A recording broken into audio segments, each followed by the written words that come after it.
All right, folks, we're ready to kick off? All right, good to go. Good morning, I'm Josh Ritchie. I'm just a guy who's coordinating this forum. Quickly going over some rules here. This is not an officially sanctioned Medina County Republican Party event. It is not. That has been made adequately clear. I want to make sure everyone here is very clear of that. But it is a candidate forum, so everybody was welcome. I really had a ton of difficulty getting contact information for everybody, so I apologize to anyone who didn't get a word or didn't get notice in time, and folks who we missed, because I know we missed some folks. But happy to have more of these events in the future. The objective here is to restore some ethics and civility to politics in general. We don't have to agree, but we do need to show each other respect, and we need to learn how to respectfully disagree. Like, well, that's how it was when I grew up, and it wasn't that long ago. Some rules of engagement here. No slander or negative talk against opponents. Your entire focus needs to be on what you're going to do to help improve whatever position you're running for. This is focused on county and below, which, in my opinion, that is the most important part of politics. That's, city council can make or break something you're doing, whether it be business or with your home. Same with county commissioner and so forth, and everything in between here. So, local politics critical. Let's not tear each other down, though, because we still live in the same community. Again, this is not a Republican Party official event. As frustrated as we might be, let's try and keep our concerns about the party to a minimum. If you're running for a chair, again, let's try and focus on this is how I hope to improve it, not this is what I'm frustrated with. You have 10 minutes to speak. Please stop at that 10-minute mark, if not a little bit before. This is a really tight schedule because I didn't get a lot of RSVPs from Precinct 1 and 2. We might be able to reclaim some time and adjust our schedule, but let's be very respectful of the time constraints because I don't want to take it from the next person. Whenever you're done, if you want to talk to folks, please go and step on out there so we're not interrupting the folks speaking. And the goal here is for you to get to meet and greet and talk to folks. We have until 12 o'clock. Do not interrupt or attempt to engage a speaker. That's their time. It's not a debate. If the speaker wishes to take some Q&A to fill out the rest of their 10 minutes, more than welcome to. But we do want to mitigate anyone out in the audience throwing rocks. Let's see here. Again, respect, ethics, and etiquette are required. Do you folks have any questions? All right. Well, come on up there, Mr. Mike Mullins and Jessica. Who's the incumbent? Okay, so you go first. Oh, okay. Sorry. The incumbents do take the floor first. I just didn't have all the details of who's the incumbent, so I've made a few mistakes on the schedule here, so please bear with me. That's okay.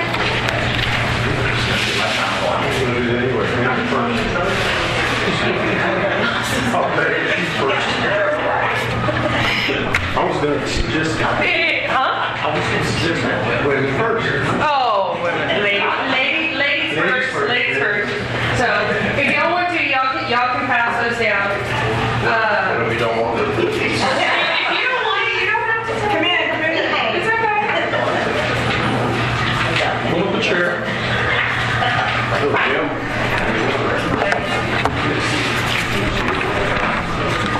So, and Josh, I'm not going to take 20 minutes. I sure do appreciate that. There's no way I'll take 20 minutes. So my name is Jessica Castiglione. I am running for Medina County Commissioner Precinct 1. I was appointed to the position back in late August of last year. And I wanted to give y'all some of my background. I was born and raised in Medina County. I am a 6th generation Medina County resident. My parents are Gary and Bame Castiglione of Rue Medina. That's where I live.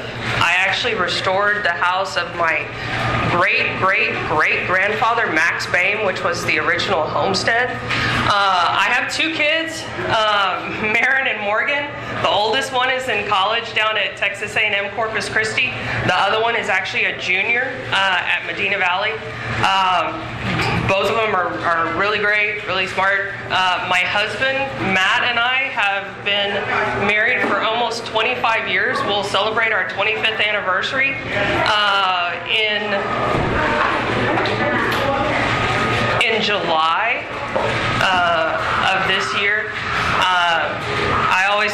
lucky number is 17 because my youngest daughter was born May 17th, the oldest daughter was born June 17th, and our anniversary is July 17th. So whenever we go to Vegas, at least one roulette, throw is on the number 17. But growing up here, I am the daughter of a farmer. So I was taught hard work and community involvement since a very early age. I attended Medina Valley High School, attended Texas A&M, and graduated from there with a Bachelor of Science in Civil Engineering. I'm a registered professional engineer, and I have spent my life building, designing, and maintaining roadways. I was during my career at TxDOT, I worked there for 23 years. I was the New Braunfels area engineer when they experienced the rapid growth that Comal County experienced. I was the Hondo area engineer and got to work with people like Jerry Beck when he was on Commissioner's Court, and I got to work with a lot of the representatives with the various cities looking at what state roadways needed maintenance. After 23 years, I wanted to spend a little bit more time with my family because I'm really high on the work-life balance, and I was working 60 plus hours a week at TxDOT. My last position at TxDOT, I was the director of traffic operations and maintenance for the San Antonio district, which the San Antonio district includes 12 counties. So I had the maintenance of all of the state roads for 12 counties and putting together a multi-year maintenance budget for all of the state roads. So I wanted to bring that back to Medina County and serve Medina County specifically in Precinct 1, because what I am seeing in Precinct 1 and Precinct 2, which a lot of it is on the eastern side of Medina County, is experiencing the rapid growth as Bexar County moves out into the east side of Medina County. So we're seeing the traffic impacts, a lot of growth, a lot of new communities that are coming into eastern Medina County.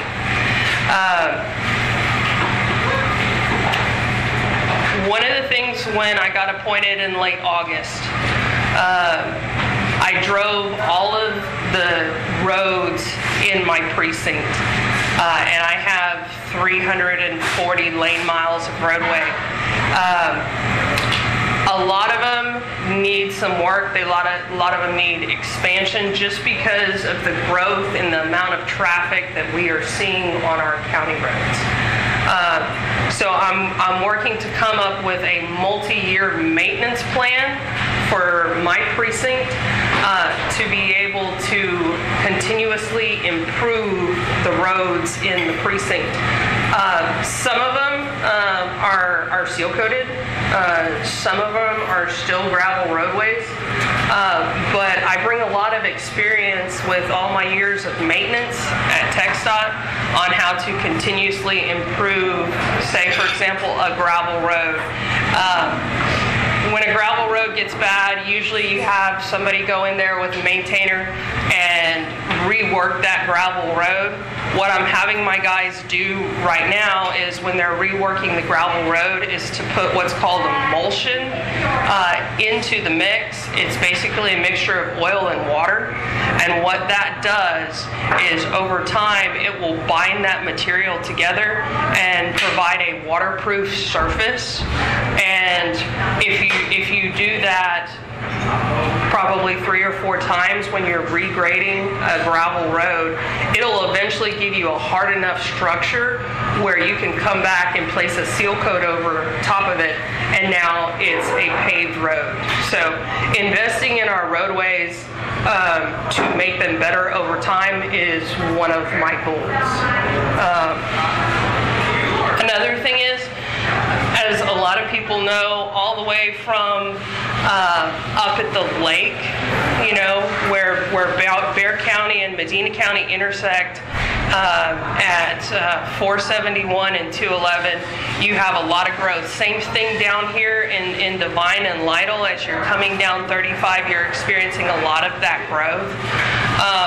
One of the things that the Commissioners Court has talked about, looked at, we passed a resolution probably a month ago, is there is an organization called the Alamo Area MPO, which is the Metropolitan Planning Organization.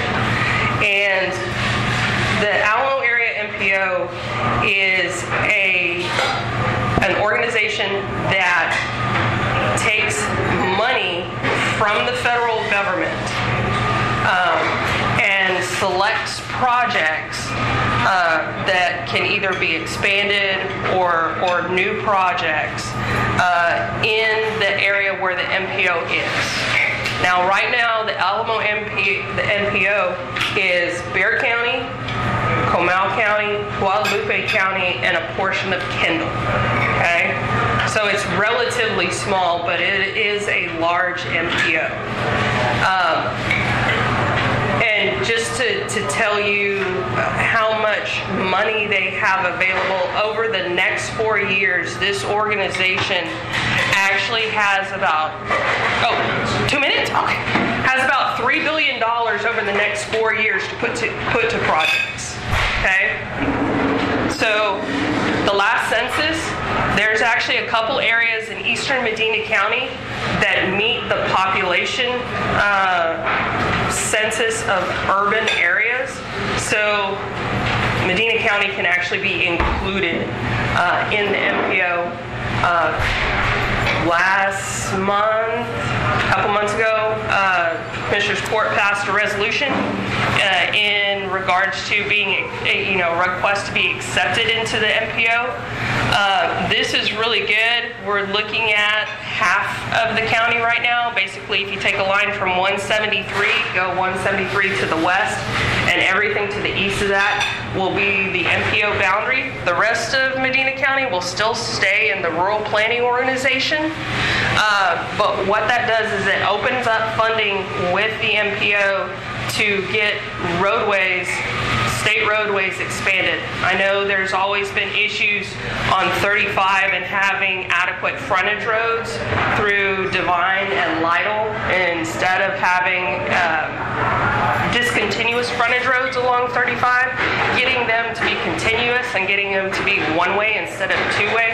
Those are some of the projects that the MPO would select. I've worked with the MPO when I was at TxDOT for many, many years, helping them select projects. So I'm very knowledgeable about what funding categories the MPO has, and I'm really excited to be able to bring some of that money to Medina County. 7 seconds? Done. If y'all have any questions, let me know. Really appreciate it. I can tell you why the access roads are intermittent between San Antonio and Laredo Lake. Okay. I agree. I do know why. All right. Ms. Mullins. At the podium. She's got me topped on all that. My name's Mike Mullins. I moved into the county about 20 years ago. Been working for the county for about 14 years. And this is the first time I've been in front of people like this since junior high. So, not too good at this. I've been wanting to do this since 2016, and I decided to finally run. I don't have a whole lot to talk about. I know roads and how to order material and stuff. Like I say, I'm not good at this. I'm not a politician, so I don't think I can do the full 10 minutes. But I got questions. Anybody got questions? I can do that. I can do one-on-one a whole lot better than this. Yes, ma'am. Can you tell us a little bit what it was that actually made you want to run? What is it about the job that would inspire you, what you bring to the office? You said experience working for the county, but give us a little more. Well, the growth is, coming in and we're not ready for it, and been building roads and trying to make the roads better, make them wider, because some of the roads, you can't get 2 cars down. We're gradually getting them all 24 feet or better. Just lost. Go for it. What would you bring to running the crew? I know that part of the commissioner's job is making sure that the crew that works for you is actually working, is actually on task. Would you feel like your experience has brought you a lot of knowledge in handling that sort of situation? That'll do a lot anyway, as it is with my bunch. I got one supervisor over me, and then he just leaves us alone. And we keep all the rest, I keep all the equipment running and the crews running, make sure everybody's going. Make sure we got plenty of material and the funds for the material.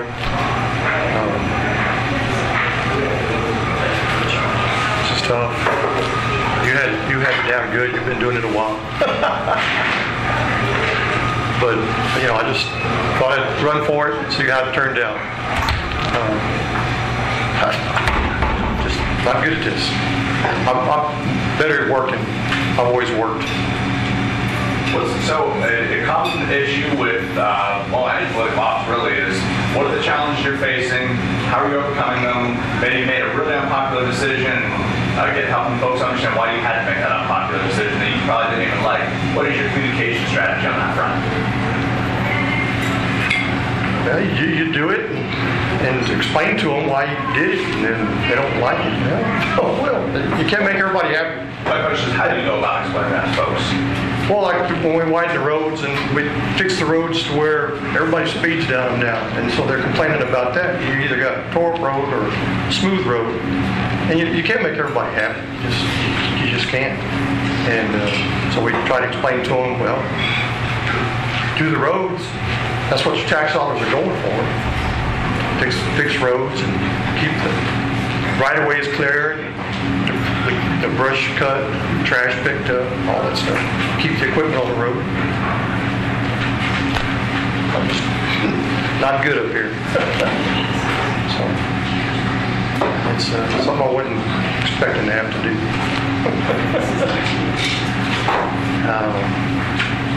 Any other questions? Like I say, I'm more out working. Make sure the crews are going. Yes, ma'am. I just came in late, so I want to know what your name was. Mike Mullins, running for Precinct 1 Commissioner. Myself and Jessica over there, she's running. She's there now. And the other one's not here. Okay. I know we can make my 10 minutes, that's it. Who's next? Okay, now? Okay. Thanks. All right. Do we have anybody here from Precinct 1? Well, anybody else from Precinct 1? All right. Well, we've got some time. We've got a lot of time then. You folks want to bump up the schedule? Or Jerry, what's up? I had a question for Jessica, and I guess for Mr. Mullins as well. Okay. The reason I had it for Jessica is because she used to work for TxDOT. I did this for 4 years too. With the construction they're doing on Interstate 2200 between Yancey and Devine, they took out a bridge and they detoured all the traffic off 2200 down one of our county roads that I think was constructed back in right before I got into office 20 somewhere around there. So it's been a while, and we're seeing an extraordinary number of 18-wheelers coming down there, and eventually they're going to tear up the road because it's only been open for like a month or so. And they're looking at 6 months before this is done. Is there any way that the county can recoup any of the cost of reconstructing that road from the state, or do you think that's a lost cause? That would be very difficult, okay? If not impossible? If not impossible. However, one of the things that we can do, if you do know the roads that the 18-wheelers are traveling on, one of the best things that you can do is communicate with TxDOT where where the 18-wheelers are traveling to and from, specifically what county roads. And the construction project manager for TxDOT that's in charge of the 2200 project, he knows where the materials are coming from, whether they're coming from Vulcan or Martin Marietta up in the Quehee area, or whether they're coming from the south. Those connections, having those connections with the quarry that they're coming out of, the TxDOT project manager and the quarry owners can work and tell the 18-wheelers what is the best way to travel to get to this project, okay? To help lessen the amount of 18-wheeler traffic on the county roads doing the damage. I know what you're saying is because 18-wheelers, they cause 8 to 10 times more damage than a normal passenger car. So you can see really quick degradation of your county roads just because the pavement structure that the county road was built at was not built to sustain lots of heavy truck traffic. The county roads were built for the occasional combine or tractor and then just local traffic. Well, another way to address that, I'm sure Mr. Mullins will agree with me. I don't see Randy here. Is he Chris? Randy's conducting an investigation right now. He may or may not be able to make it in time. That's next month. But another way is traffic enforcement. And the county did hire a gentleman to effect, or rather concentrate on the county roads concerning 18-wheelers. The only problem that we have in a lot of locations is roads aren't load zoned, I guess. They're not, there's signage up, but there's no way to enforce it because it's not. I'm sorry? The low bearing roads? Yeah. So, and the funny thing about it is if you nail one of them truckers, immediately everybody within CB radio range knows not to go this way. So my contention is get them out there and stop one, whether they write them a ticket or not. Everybody in the world will know.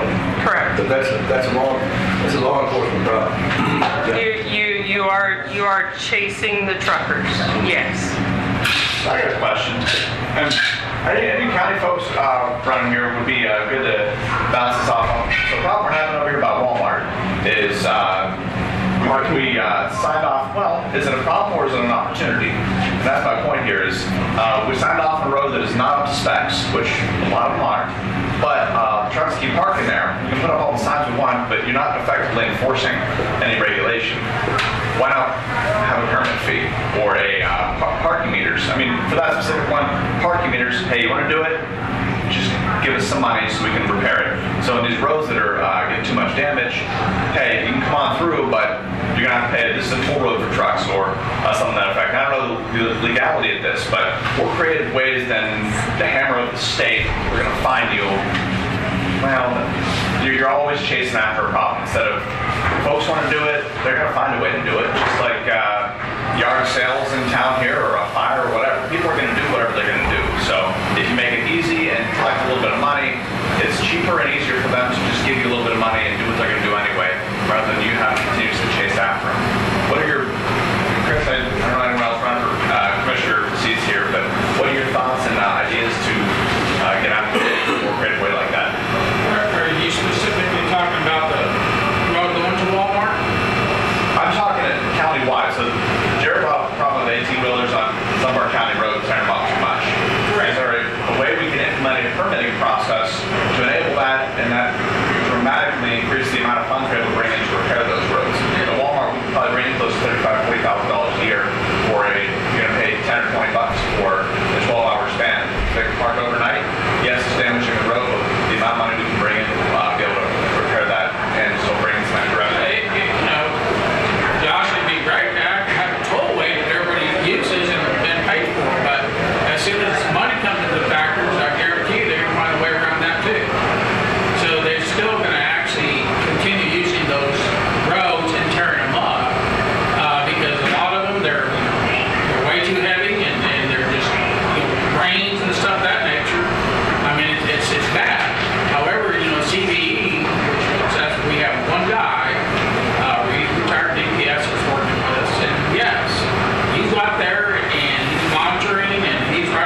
said, once you nail one of them, everybody within radio range is going to know. It's wildfire. What are your thoughts, Tom? I think the gate's been open and the gals are ready out of the pen. You're chasing the sin and fix the problem. If they were going to shut that road down, 2200, that county road probably should have put in that bid because you knew that was going to be the detour. That should have been pre-planned and that should have been taken care of before that. Because every one of you enjoys the, I'm speaking from a trucking side here also. Every one of you enjoys the products that those trucks bring into the county and bring to your stores. You have to have it as commerce. You have to have those products. You can't shut the trucks down. You can't pick on all the truckers. I understand they're tearing the roads up, and from a county commissioner point of view, taxpayer, they are tearing the road up, but you are enjoying the products they bring into your county. So I think what you're trying to do now is a bit too late. It should have been done previously, and that road should have been probably, if you knew that was going to be the detour, that probably should have, the materials to repair that road probably should have been, with the textile, had that put in.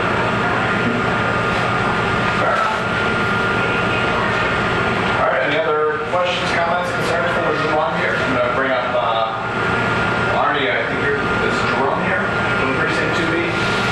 Nope. All right. Well, Arnie, anything else? I'm going to move you up a little bit then, Arnie. That's fine. Thank you. Yep. And my apologies to the first two folks, but it looks like we have a relaxed schedule a little bit here, so if you either you want to reclaim a little bit of time, we can be a little more generous this time around the head. All right, good enough. My name is Arnie DeLossie. I've been a resident now in Medina County for just shy of 17 years. I grew up mostly down in B County. I've been involved in politics going back to when I had to buy a poll tax to vote. So I'm that old, yes. That's a long time ago, but anyway. In deciding to run for the 2B area, which, if you're familiar with where it is basically the north side of 90 from Bear County line, not quite to Dunley, and up north then, not a perfect ruler, but mostly a perfect ruler to about 3 miles north of Casterville. So the majority of the population is in the city of Casterville out by the golf course, and then up 471 scattered in some subdivisions that are out there 2-3 miles north of town. Anyway, in looking at kind of my thinking of Republicans, conservative over the years and all the other stuff I've been involved in, we were getting to the point of getting too scattered, too splintered, everybody arguing and fighting with everybody else internally as well as with the Democrats and on and on and on at all levels, and just felt that it was something that with some of the experience I've had, involvement in the party here, elsewhere, all the volunteer work I do. I'm retired for 17 years, 18 years, so I don't belong to anybody. I just do lots of stuff around the city and county. But I would throw my hat in the ring and see that if there was something that I could do and lend to helping run the party countywide, that I would do it. I think everybody has the right to say whatever they want, but I think it comes back to 2 or 3 things I've used in the past in my own life, whether it's this or jobs I've had. And I asked somebody this yesterday, you ever heard of e pluribus unum? Huh? And they weren't all 20-year-old kids, but anyway, it means, from many, one. That's kind of the motto of the United States, has been since back at the time the Constitution was created. There's also another thing which I've used in one of my other lives. Rudyard Kipling's a poet from way back in the late 1890s and early 1900s. He wrote a poem called We and They. Now, he was an Englishman, lived in England, but he wrote about kind of global stuff of, just point fingers, nothing intended. Like, look, she's got a brown scarf around her neck. He's got a leather jacket on. They got, different colored hair. They're kind of like the rest of us. And if they're looking at me, they may say, well, that guy's old, he's bald-headed, he doesn't know what he's talking about. But when it comes down, the we and the they are pretty much the same. whether it's locally, internationally, or whatever the case may be. And the gist of his poem, it's about that long if you were to type it in a skinny little deal, is, aren't all of us like we, and aren't all of they like we, and therefore we and they are the same. We just need to recognize our commonalities, work together to try and make things better. So that's pretty much the reason of me throwing my hat in the ring. Jessica, I've known she had to put up with me on the project I was doing while she was the engineer up at Hondo office forever and so forth. But yeah, I mean, any questions anybody has, that's pretty much why I'm running. What I don't see changing the Republican Party and making it totally far left, far right, but bringing everybody back to a nice, happy medium that we can all work together for something. Yes, keep control still of the party offices in the county, which has been the same since about 2002, and work to get offices and officers in the national level, state level, to be the conservative, straight-laced folks that the party wants to have. So, if you live in 2B, which probably none of you do, but anyway, if you do or know anybody that lives in 2B, Jerome Iltis, nothing wrong with Jerome. He's been in a position for a while. His family is a long old-time family in Medina County. He lives, if I could drive across the field and up a hill, probably a half a mile from my house to his house. We've known each other for basically as long as I've lived here. But it was just, to me, time for a change when people have been in office for a long time. So, thanks. If there's any questions, comments. Alrighty.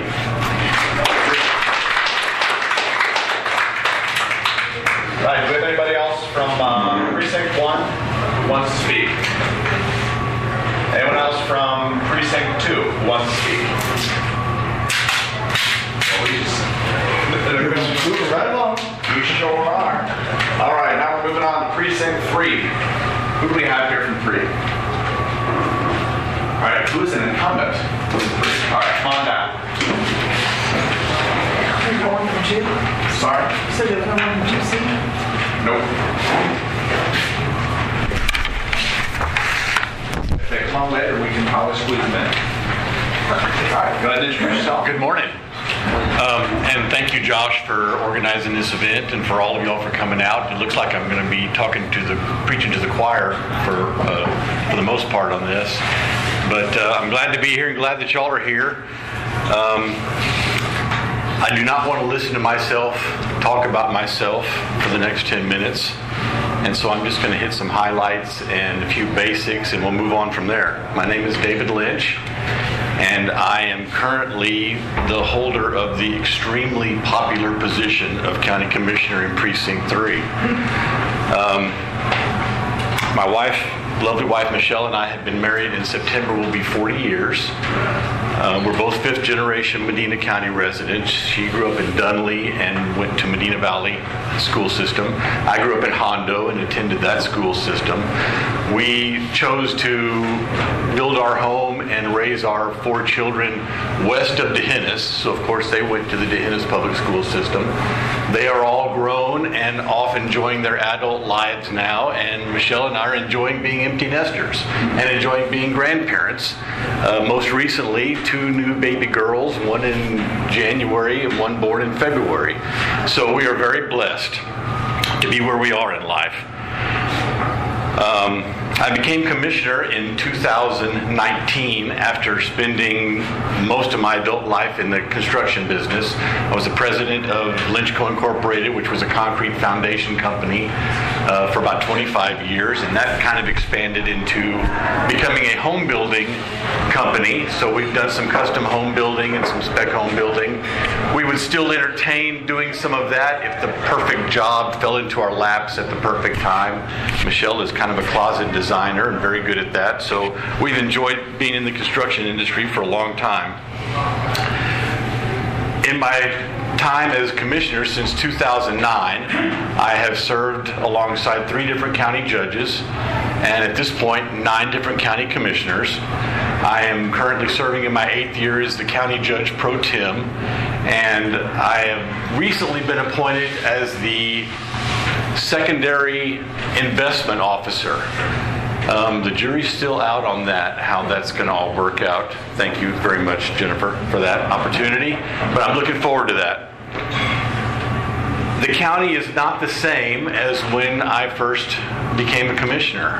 As Jessica already pointed out, the growth has been tremendous. It's happening all over the county, mostly in the northeast part of the county, along the Petranco Road area, and commissioners from Precinct 1 and 2 are having to deal with most of the really big developments. But it's happening everywhere. My wife jokingly asked me the other day, how far west do we have to move to stay ahead of this? And it's a redundant question, because when you've lived in a place for 30 some odd years, there's too much stuff to move. So we're there. But we're having to manage this growth, because we're not going to stop it coming from San Antonio. We're having to manage it as good as we can. And we're doing a lot of things to work toward that. Jessica already mentioned the Metropolitan Planning Organization that we've passed a resolution to join. But we're doing other things.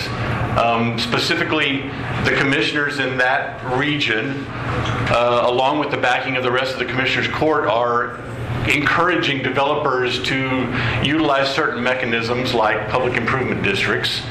A public improvement district, or PID, allows that developer of a big subdivision to recoup the costs of putting in the infrastructure when they build a subdivision. And you ask yourself, well, how does that benefit the county? Well, it does in a couple of ways.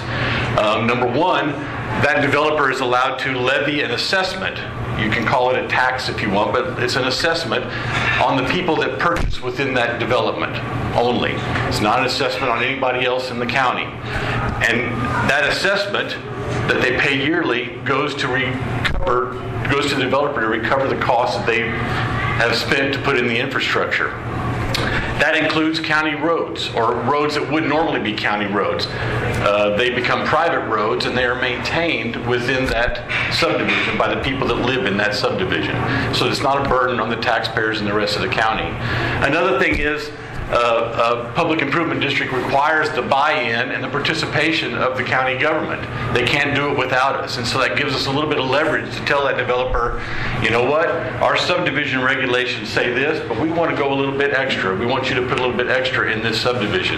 Things like wider roads, hot mix asphalt on the roads that last a long time, curbs and gutters, sidewalks, lighting, green spaces, sewer treatment plants that recycle the water back onto the lawns within that subdivision. A lot of things that we can suggest and demand that the developer do, because they need our buy-in to do this public improvement district mechanism. So that's one thing. Another thing we've done since I've been in office to look forward to the continued growth is build 3 new annexes. We've got one in Devine now, we've got one in Castroville, and we just built a new one in Hondo. The ones in the outlying cities have been a blessing to the citizens that live in those cities. They don't have to come to Hondo to do their county business. In Hondo, we consolidated a whole lot of the offices that were spread out around the town in rented buildings that the county owned, and we've centralized all that into one big building in our annex, and that's been quite a blessing.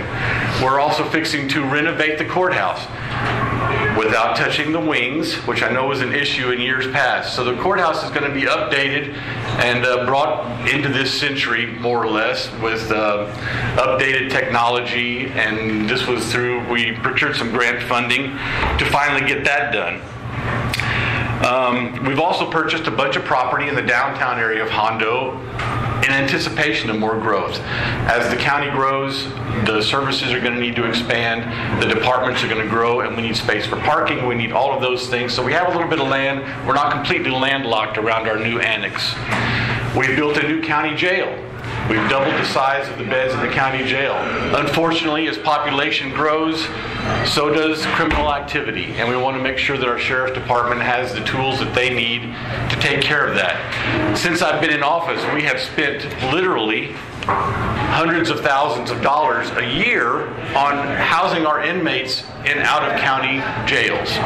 So hopefully, probably in the next month or so, perhaps month and a half, that's going to end, and we're going to bring those inmates home, and we're going to house them in our own jail facilities, and quite possibly maybe take in inmates from other counties like we've been doing for the past many years. I would like to be able to talk about your tax money, the services that the county offers, and where your tax funds are spent, what those departments do with them. I'd also like to be able to talk about how the road and bridge departments are funded from your tax money, so that you can go back and look at your tax statement and see exactly what it is that you're spending on your road and bridge department and how they utilize that money. For some reason, 10 minutes was a very odd number for me to figure out how to say everything I wanted to say. If I had to say everything I wanted to say, it's way over 10 minutes. And when you start cutting it down, for some reason it was way under 10 minutes.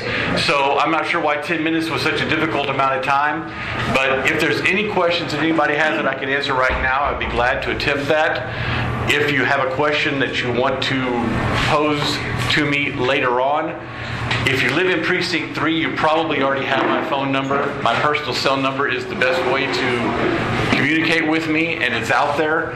If you call my office, if I'm not there, which I'm not usually sitting at the desk in my office, my answering machine will give you my personal cell number. So that is available to anybody that has questions that you think of after you drive away from here. Just give me a holler, and I will do my best to answer your questions. So that's all I've got now, unless there's a particular question that somebody has immediately. Okay, thank you all very much. I appreciate the support. Dave, if you got, I don't know how much time you got left. Having sat through one of the budget sessions, people don't understand what it is to sit up there and decide how to divide this tax money and the problems involved, like telling Randy, no, you can't have this extra guy because we can't afford it, or telling the DA, no, you can't have this, and the various elected officials that, no, we can't do this because. That's a difficult task. We hear from every department head, or most every department head. Some of them come and say, don't need anything, don't want anything.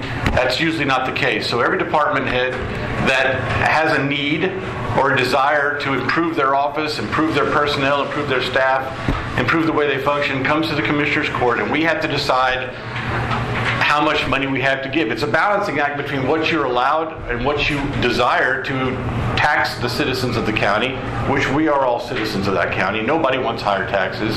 But the services that are demanded and the services that are needed obviously take money to function. Those prices are not going down. Prices for road and bridge material, none of that is going down. So the prices continue to go up. The money that the county takes in from the citizens as tax revenue has got to match what's needed for the county to function and what the citizens want service-wise. So yeah, it's a difficult process. Thank you. All right, thank y'all. All right, next on the list here, since I got that word call janky here, it's we'll continue then in the rest of the order. Chris Champion, come on down. Leonard.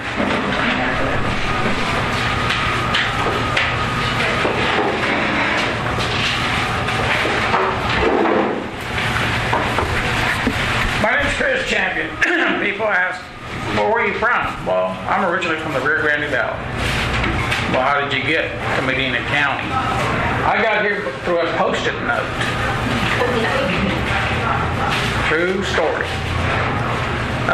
Most of y'all know who my wife is, Gina. She's your county clerk.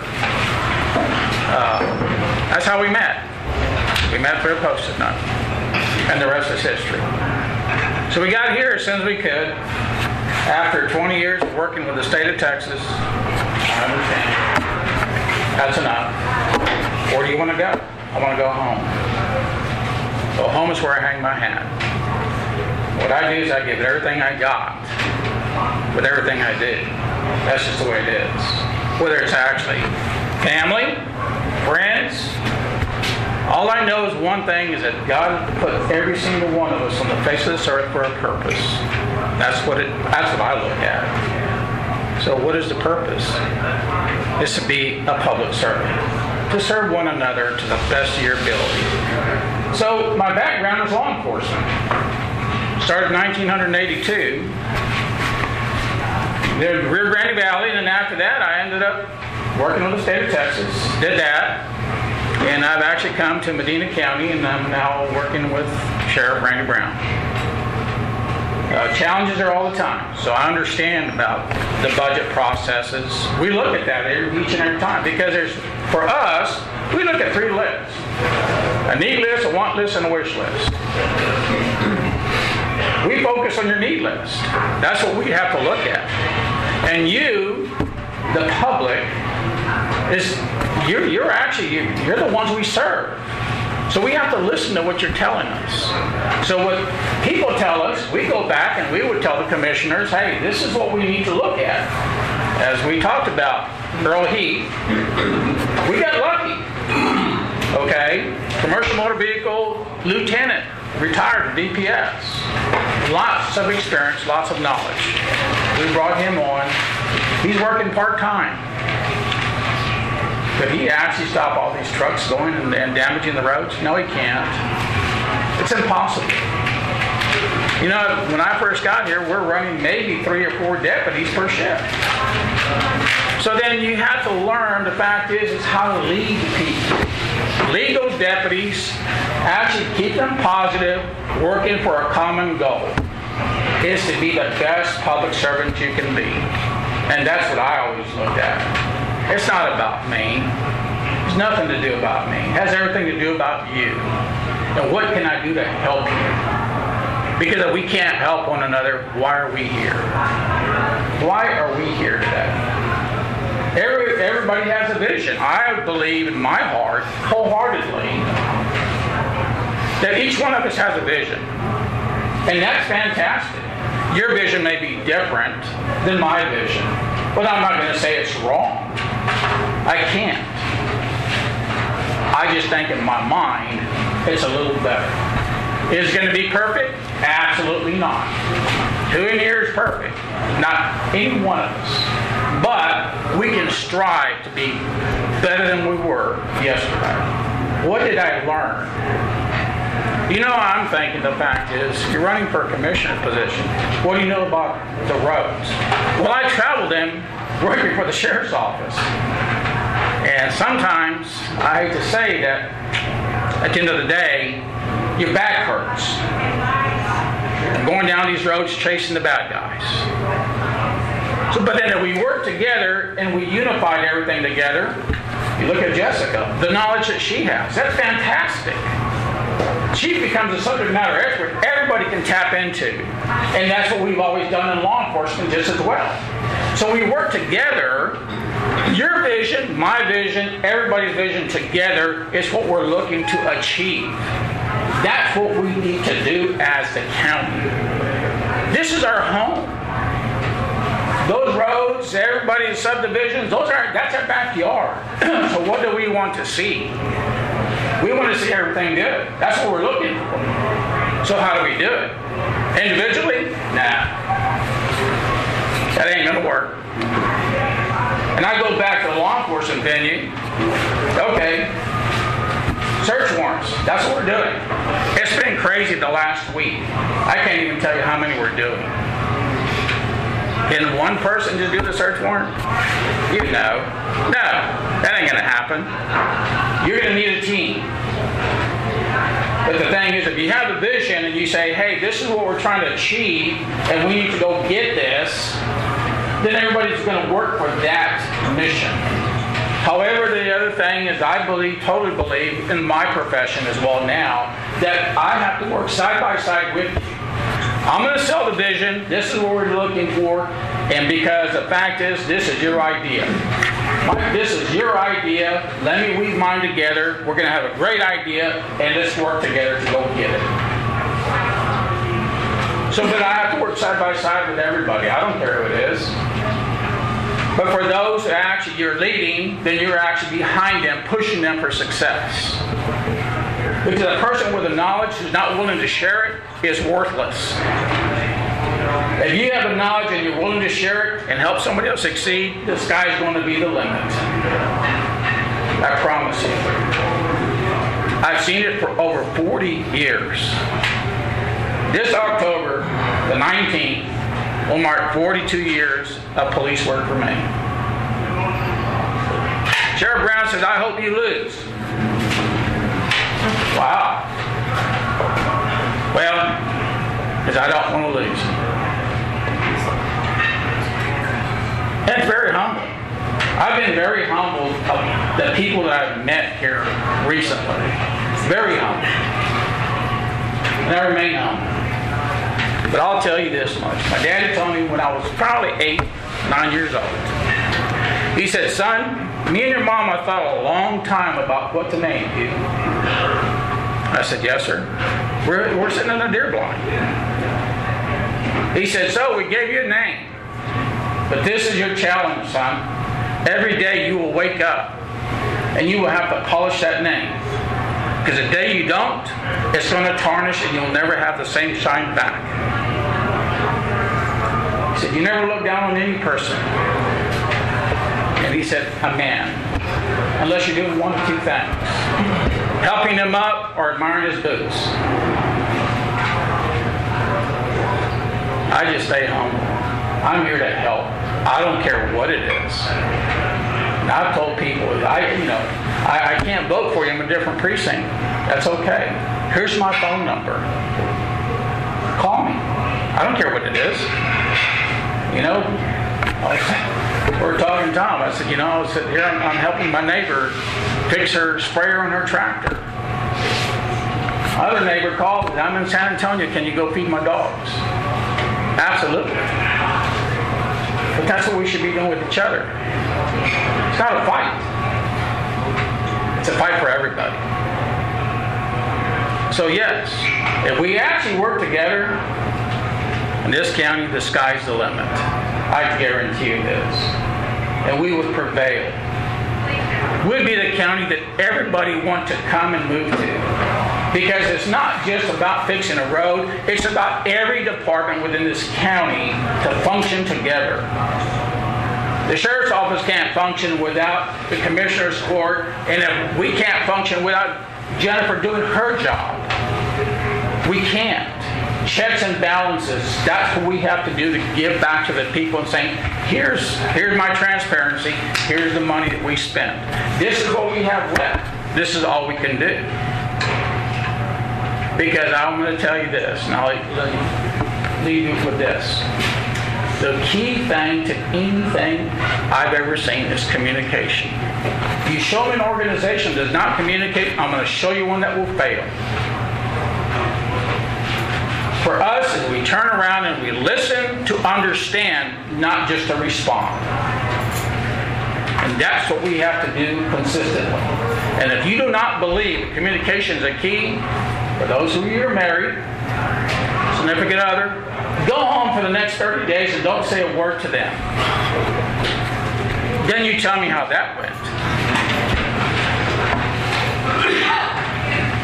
So this is what I'm fixing to tell you, is that all I know is to be a public servant. Am I willing to learn? Absolutely. I like the challenges. And I don't care what it is. I've been given many over the last 40 years. Have I been in a firefight? Yes. Did it scare me? Absolutely. I'm not going to lie to you. But then I thank God that I'm still here to continue. So while I may think I have a plan in my life, no. That is written in Scripture. His plan will always prevail. So I thank you. I wish the best for everybody. I wish you enough, whatever you're looking for in life. Thank you. Rich, you might as well have had a stopwatch you were looking at the whole time. That is impactful timing. A time or two.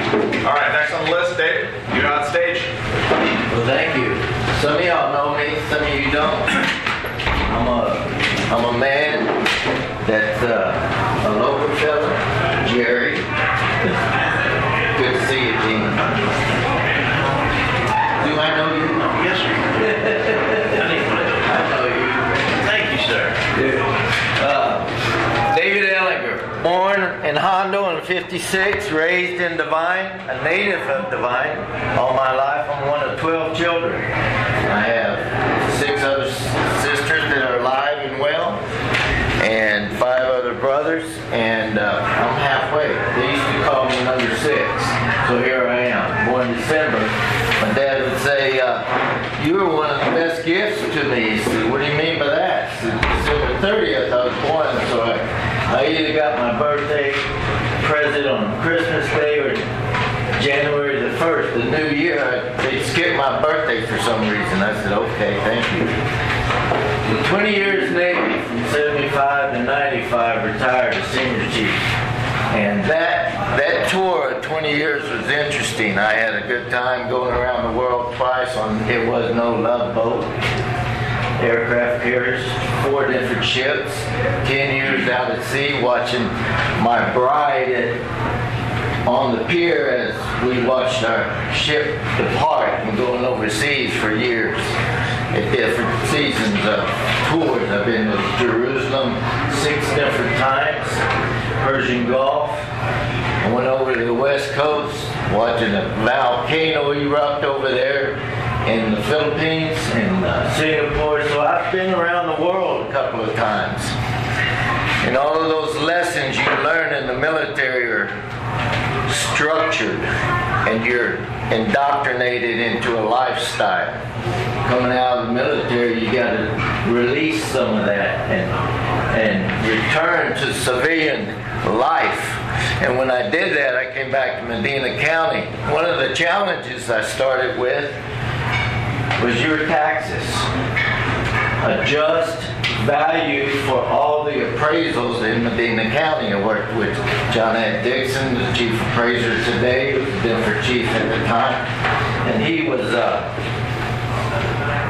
I worked with a different chief at the time, and that one has moved on, and now you have the chief appraiser, John Ed Dixon, who's a wonderful chief appraiser, but those values will continue to go up as our economy changes on an annual basis. So we look at taxes. I understand the tax cycle. I understand the budgeting cycle. I know what it means to, you notice these 3 pedestals out here, the balance of a business. Look at a business. I started 3 different businesses in Medina County, profitable. My sons have taken over one of them. And in those businesses, in small businesses, it's critical that we understand the benchmark. Get the work, do the work, and keep scoring. And if any one of those out of balance, and that all relates with what we do in the budget for the commissioner's court with the judge up there. If we don't keep that balance of getting the work, doing the work, and keeping score is all your numbers. If we don't keep that balance, you start tilting that bench one way or the other, out of balance, and it doesn't take much to drop a budget and fall. So I did Medina County Appraisal District. I went from there, I went to BMA, Bear Medina Atascosa Water District. I worked with them as their foreman, and I love that system. BMA built in the dam up there in the Medina Lake in 1912 with Dr. Pearson. When he did that, he developed this system that is no electricity move water from Medina Lake all the way through Medina County, even into Frio County, the north tip of Frio County. Interesting water system. I love that water system. I also learned about what the farmers in our community want. They want water, surface water. Some of the issues out there with farmers is when it's dry, you're not going to get your crops up in time. And that hurts our county. Those resources are available, and we have to protect them, not just the resources. And you already heard some of the discussions on subdivisions out there. Where do you get the water for subdivisions? Where do you get the electricity for subdivisions when they come into Medina County? And how are those decisions made? How are those choices and decisions made in the courts. So we better be on our game when we're in the seat as a commissioner. We all talk about roads and how bumpy they are and all the stories with roads. We know what those are. So I'm a lifelong native of Medina County. I'm not going anywhere. I'm born here, I'm gonna die here. And I'm gonna enjoy the trip. You know, on our gravestones there's a little dash.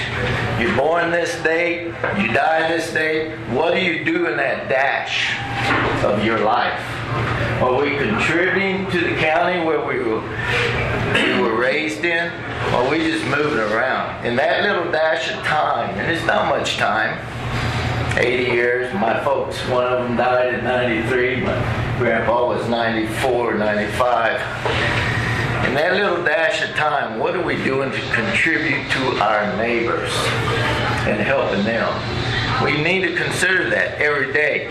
The scripture is my moral compass. Some people say, oh, leave it at the door. No, you don't leave your scriptures at the door in the Bible and your relationship with God. You don't. You bring it wherever you go. And that's what I do. When I make a decision or a choice or a commitment, it better be with prayer and supplication. And that's how I look at things. So, I'm here to stay. I'm not going anywhere. I have 5 sons and 2 daughters. And you're going to be shocked. We have 26 grandchildren. That Krista loves it, and that's my wife. She loves all them grandchildren. She gives them a lot of attention, and they love coming around. And we enjoy having them with us. The purpose for me running, I'm going to serve like I did in the military, like I did in BMA, like I did in the appraisal district. There are times when there's choices have to be made and they're tough decisions. I'm not afraid to make those tough decisions because when they're collaborated together with the people that it will affect, that's what I want to do. Protect the county, protect our resources, and collaborate with each and every member of the county itself. Precinct 3 is big. Northwest, southwest, and the thumb of it reaches over to Natalia all the way to Lytle. It's a big district. Over 283 miles of roads, and some of them have never seen a stick of pavement on it. So we have plenty of work in front of us, and I believe in the Sheriff Department. I really appreciate what you were saying about the Sheriff Department. Sheriff Department at this time and season of our border, we better be ready. And they need our support in all manner. They really do. And one fella told me, he said, you know, Washington's got a lot of problems. Washington's up there. All politics are local. All politics. You can look and blame and point fingers at Washington. All politics are local. We need to take care of our community and our county. Thank you. Thank you. This time, I don't know how you do it. I need to be way short or way long. I'm impressed. It's in the brain. When she says take the trash out, I do it. Come on down, Tom. Hello, sir. Yeah. I got one voter and one candidate. Come on in. Come on in, find a home. Find a seat. I guess I can do that. How you doing? We're going to take a break after I'm finished up here for restroom, food, and just want to come to since we began. Todd, you have the floor. Thank you, sir. First of all, Josh, definitely thank you for doing this, putting this together for you. Thank everybody for showing up. My name is Tom Luce. I'm from Dehannis, born and raised Medina County. Been here for 59 years. I'm running for Medina County Precinct 3 Commissioner. I did graduate on the Dehannis High School. Went to Southwood Texas Junior College in Uvalde, did 2 years stint over there. Do have an associate's degree. It was in diesel mechanics. I've spent most of my last 30 years here in the county, farming, ranching, doing mechanic work. I've done some work. David did a lot of work for your dad years and years ago, so not many years ago. Done a lot of work on the farms and ranches here in Medina County. I was the reserve deputy for Medina County Sheriff's Department for 10 years back in the 90s and early 2000s. Also did 14 years with the Dehenna's Volunteer Fire Department. Spent 5 years with the Texas Department of Corrections. 3 years of those I did spend on horseback managing inmate work detail. That's not an easy task either. Now, for the past 8 years, I've been with a company called D&D Construction. D&D started out here in Medina County. Charlie and Kelly Dickens. Charlie has since retired. They've been in business for 27 years. We fix and we build roads and streets. So I have 8 years also in the road and street building and repair.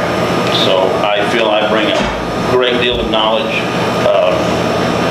I have lots of resources, lots of assets that I have attained at this company, and I'll bring that to the commissioner's office. Now, we've heard a lot about all the new growth on the east side of Medina County. It seems the west side is getting neglected. I have driven those roads and streets. I've talked to a lot of people out there. They're not happy. A lot of those roads are definitely been neglected and they're in very much disrepair. We're going to have to find a way to fix those roads. Those people pay their taxes just like everybody else does, and they're not getting the attention that they need out there.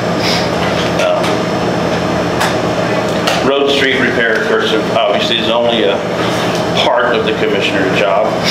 Being responsible also with your tax dollars is, and the county assets are a large part of this office.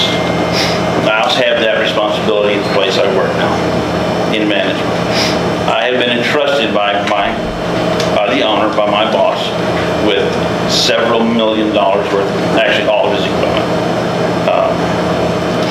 I'm in charge of basically purchasing, maintaining, repairing the equipment. I have 13 people that do work for me over there. I got to keep them busy every day. I do know how to manage people, keep people, retain employees, and in retention actually put them to work every day and make sure I'm getting out of what I pay them for. I manage his logistics also. That's in the dirt moving and the hauling, equipment moving. So, I mean,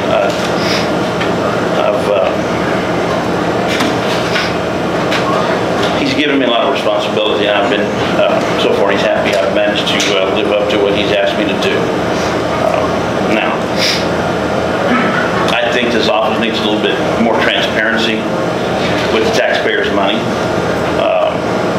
Where it's going, where it's being spent.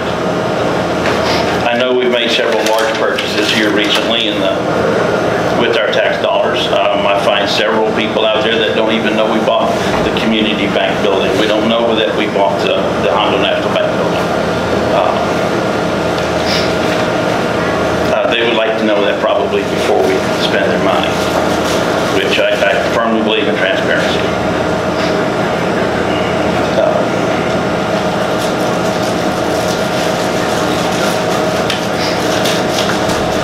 Don't have a whole lot of others I need to get to say here. Kind of to sum it up, roads and streets definitely on the west side of the county definitely do need a lot of attention.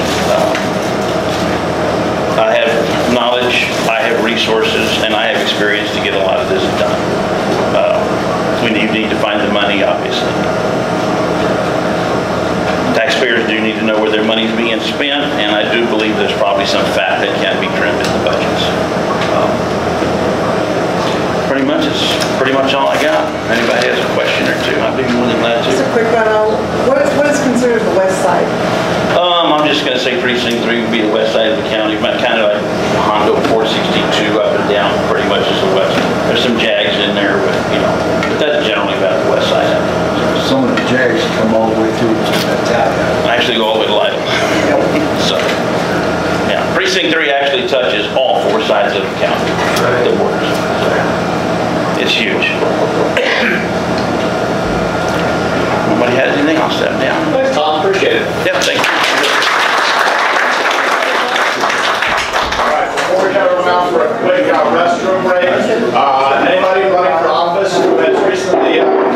please stand up and introduce yourselves. Anyone?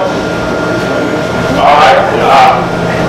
I'm Ray Gonzalez. I'm running for Alderman for District 1. Born and raised here in Devine. Graduated in 96. Did a couple years at Harding Lake University. Unfortunately, I didn't really work here in the county. Most of the time I've been out of the county.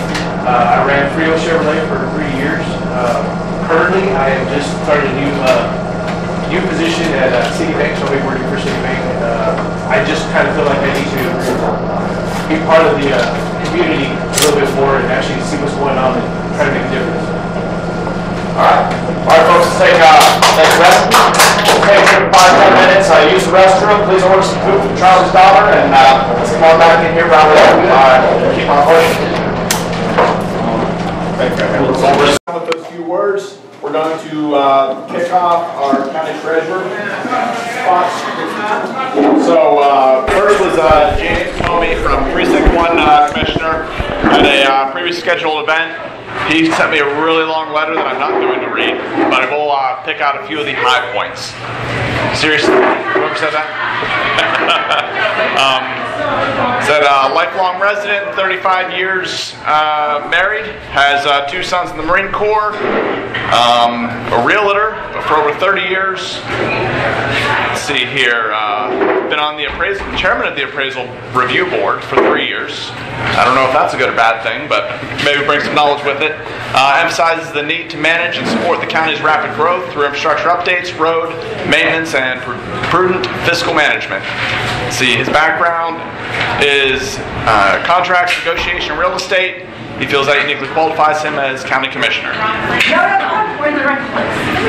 Then, let's see here, who else was it? Glenn Barrow. Unable to make it today, Precinct 3 Constable candidate. His big thing to me was he doesn't have a negative thing to say about any of them. He just wants to apply his new ideas and get a little bit of a change up there. He was previously in Precinct 4, but due to some redistricting, he got moved down to 3. Same thing about Malcolm. He said no problem with Malcolm. He just wants to introduce some new ideas. And with that, let's go ahead and come on down. Do we have Jennifer here, treasurer? Come on down. You just didn't want to try the last name, did you? Well, I try to stay away from the last name, but that's where you get in trouble. Good morning, everyone. Thank you for being here and for taking the time to listen to me. I would like to use this time just to tell you a little bit about myself, about my family, and my experience in county government. For those of you who don't know me, my name is Jennifer Konechny, and I'm 39 years old. My husband, Jason, and I have been married for 17 years. We're Medina County residents, and we raise our daughter Juliet together here. I may not be local in terms of being raised in Medina County my entire life. I spent a lot of time traveling during my childhood. My dad was serving his country in the Air Force.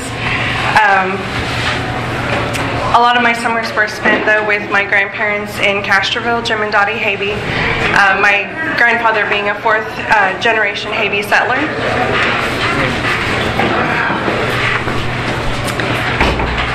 I'm running for the office of Medina County Treasurer because I care about what happens in our county and in this office specifically as well. I pride myself on being a professional, efficient, and friendly person. I've worked in the Treasurer's office for almost 11 years. During that time, I've worked in almost every position in the office, helping to train, learned a lot of things. Starting in the cash receipts position, I was there in that position for 8 years before being promoted to assistant treasurer for 2 years. As the assistant treasurer, I was responsible for training the new cash receipts clerk, completing bank reconciliations, accounts receivable billing, monitoring all bank accounts for sufficient pledged collateral, preparing monthly treasurer's reports, preparing quarterly state fee reports, completing bank transfers, and entering journal entries. During that time, we were also going through a software conversion as well as moving into the new courthouse annex, so there was definitely a lot going on. On November 1st, 2023, I was appointed as, Commissioners Court appointed me as the interim county treasurer. Over the past several months, I have trained the new assistant treasurer, also interviewed and hired a new cash receipts clerk, and kept the office on a good path. I have also attended multiple treasurers conferences as well as an investment conference. The county treasurer is not only a bookkeeper, but also responsible for investing millions of taxpayer dollars, and that's something that I take very seriously. We have a great group of women that I work with. The treasurer's office staff is excellent. We have an amazing team. We communicate well with each other. That's one of my biggest things, is just communicating in our office and with other departments as well. We respect each other day in and day out. We've received many compliments from other county departments as well, as far as just our willingness to help, and so I would really love the opportunity to continue to serve Medina County, and thank you for everyone's support.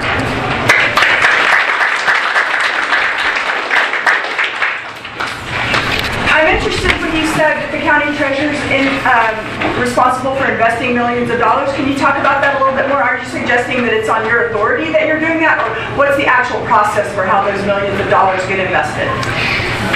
So ultimately, the county treasurer is looking at every accounts payable cycle and payroll cycle.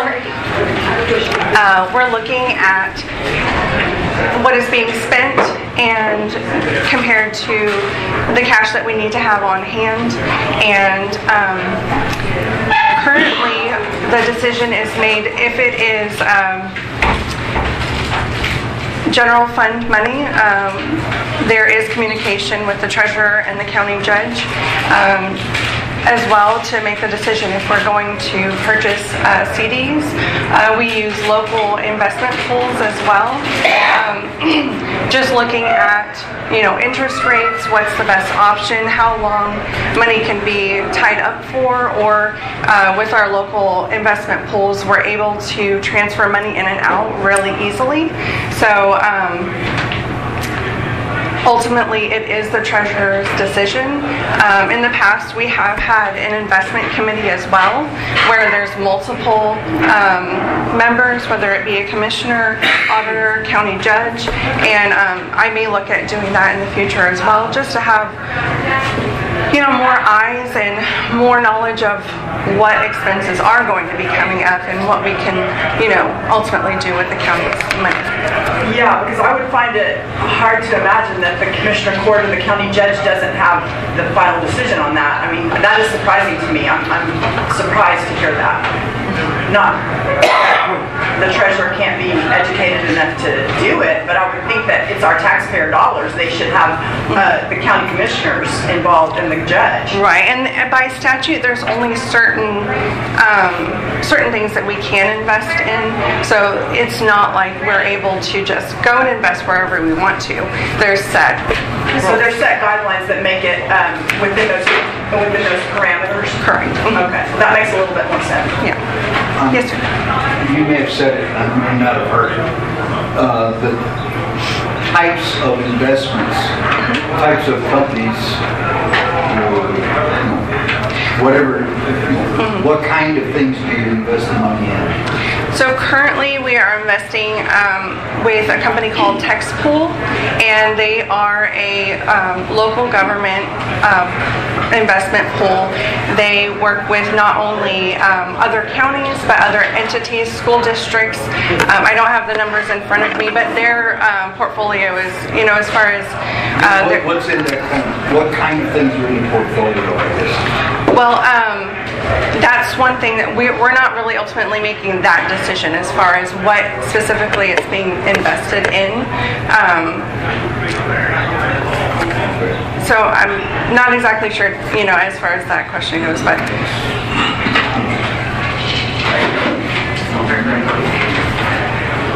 I appreciate it.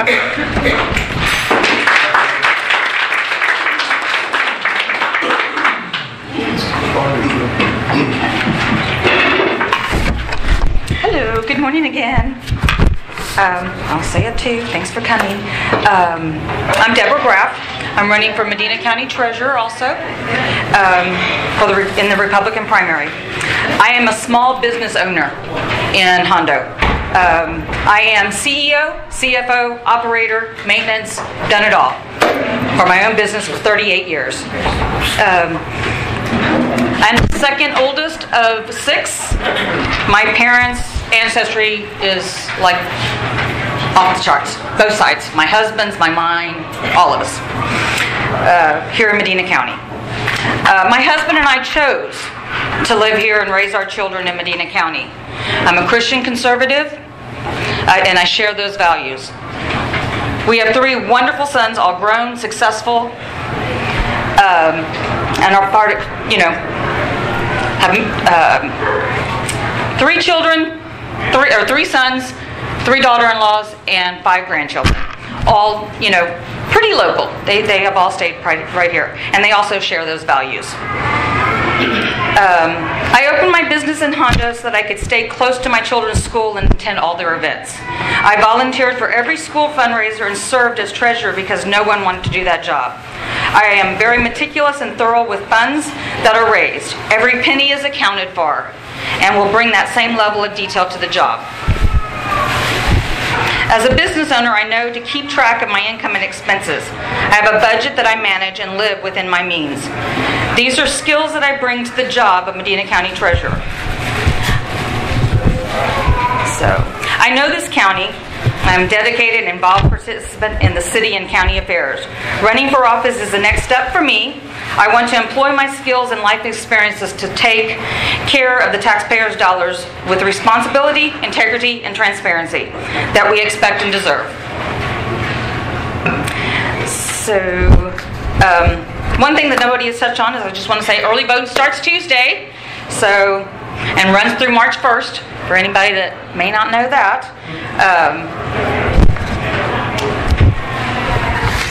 Really about it? I don't have a whole lot of experience on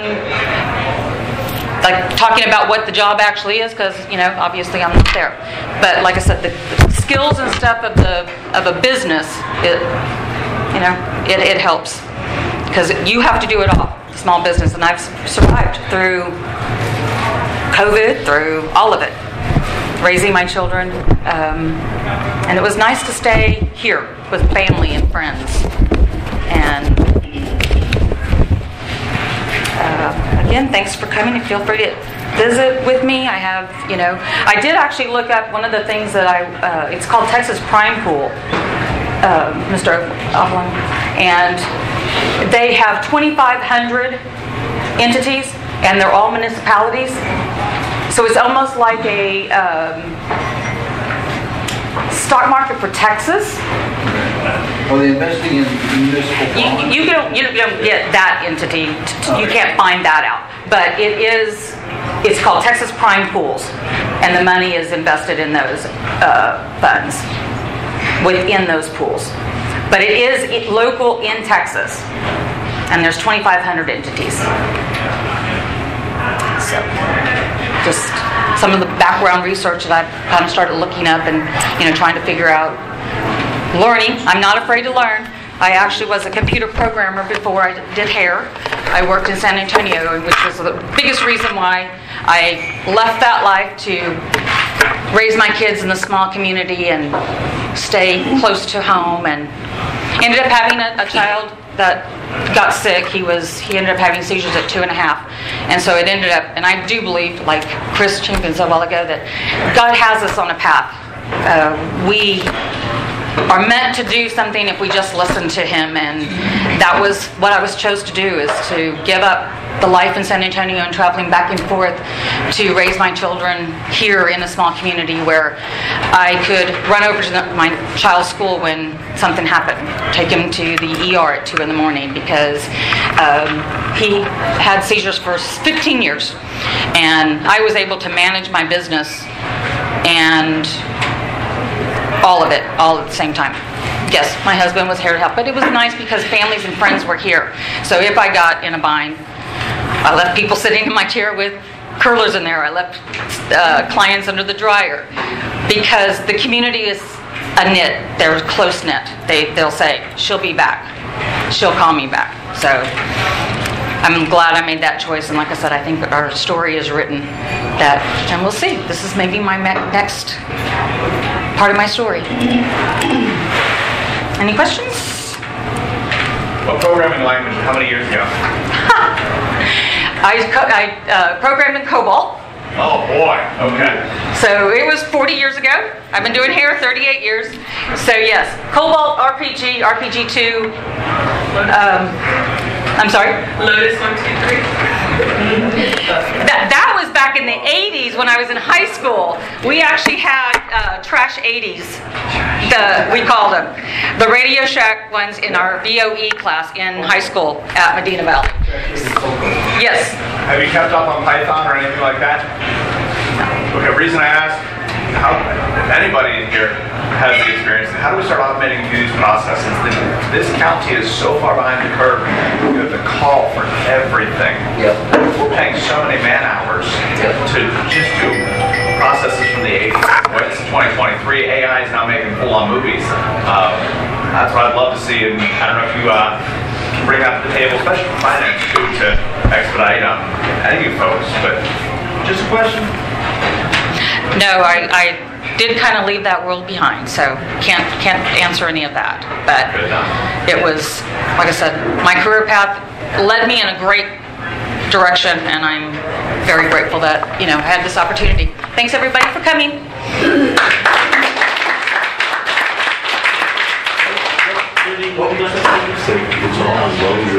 All right. Well, Randy is executing some search warrants. Douglas Christensen is going to try and make it. Didn't anticipate so many folks from the other precincts not making it, but we have ample time. So Ms. Aiken's also unable to attend. She's helping a friend who just got out of the hospital today. So Chris, if you want to come on down, and then we can just have some open forum, and then any other candidates who trickle in. Are you a candidate? No? Okay. Yeah, we can have some open forum now. Cat, and as folks trickle in, we got it. You slipped in. I slipped in. Good. Well, I was in San Antonio coming from other places. So anyway, my name is Chris Schuhart, and I'm glad to be here. I was born in Castroville when there was a hospital. My aunt, Dr. Faye Wurzbach, actually delivered me. I was raised in Castroville. I graduated from Medina Valley High School. I went off to Texas A&M University. I have a Bachelor of Science degree, and I have an MBA from Texas A&M. And I don't do that, but it's okay. I'm being signed back there by Mr. While I was at Texas A&M, you may be interested, I taught Fortran. In graduate school, I was a Fortran, which is a dead language that nobody ever uses anymore, but while you're bringing up COBOL, it's another dead language. But anyway, I worked for 15 years in the corporate world. I started working for Xerox Corporation, and then I went to work for another public company called American Physician Services. I was in upper management, and at the last 5 years at APS, I was the president of a division. I met my wife, Vivian Torres, who is a lawyer, and some of you may know her. She was a county court of law judge for 16 years here in this county.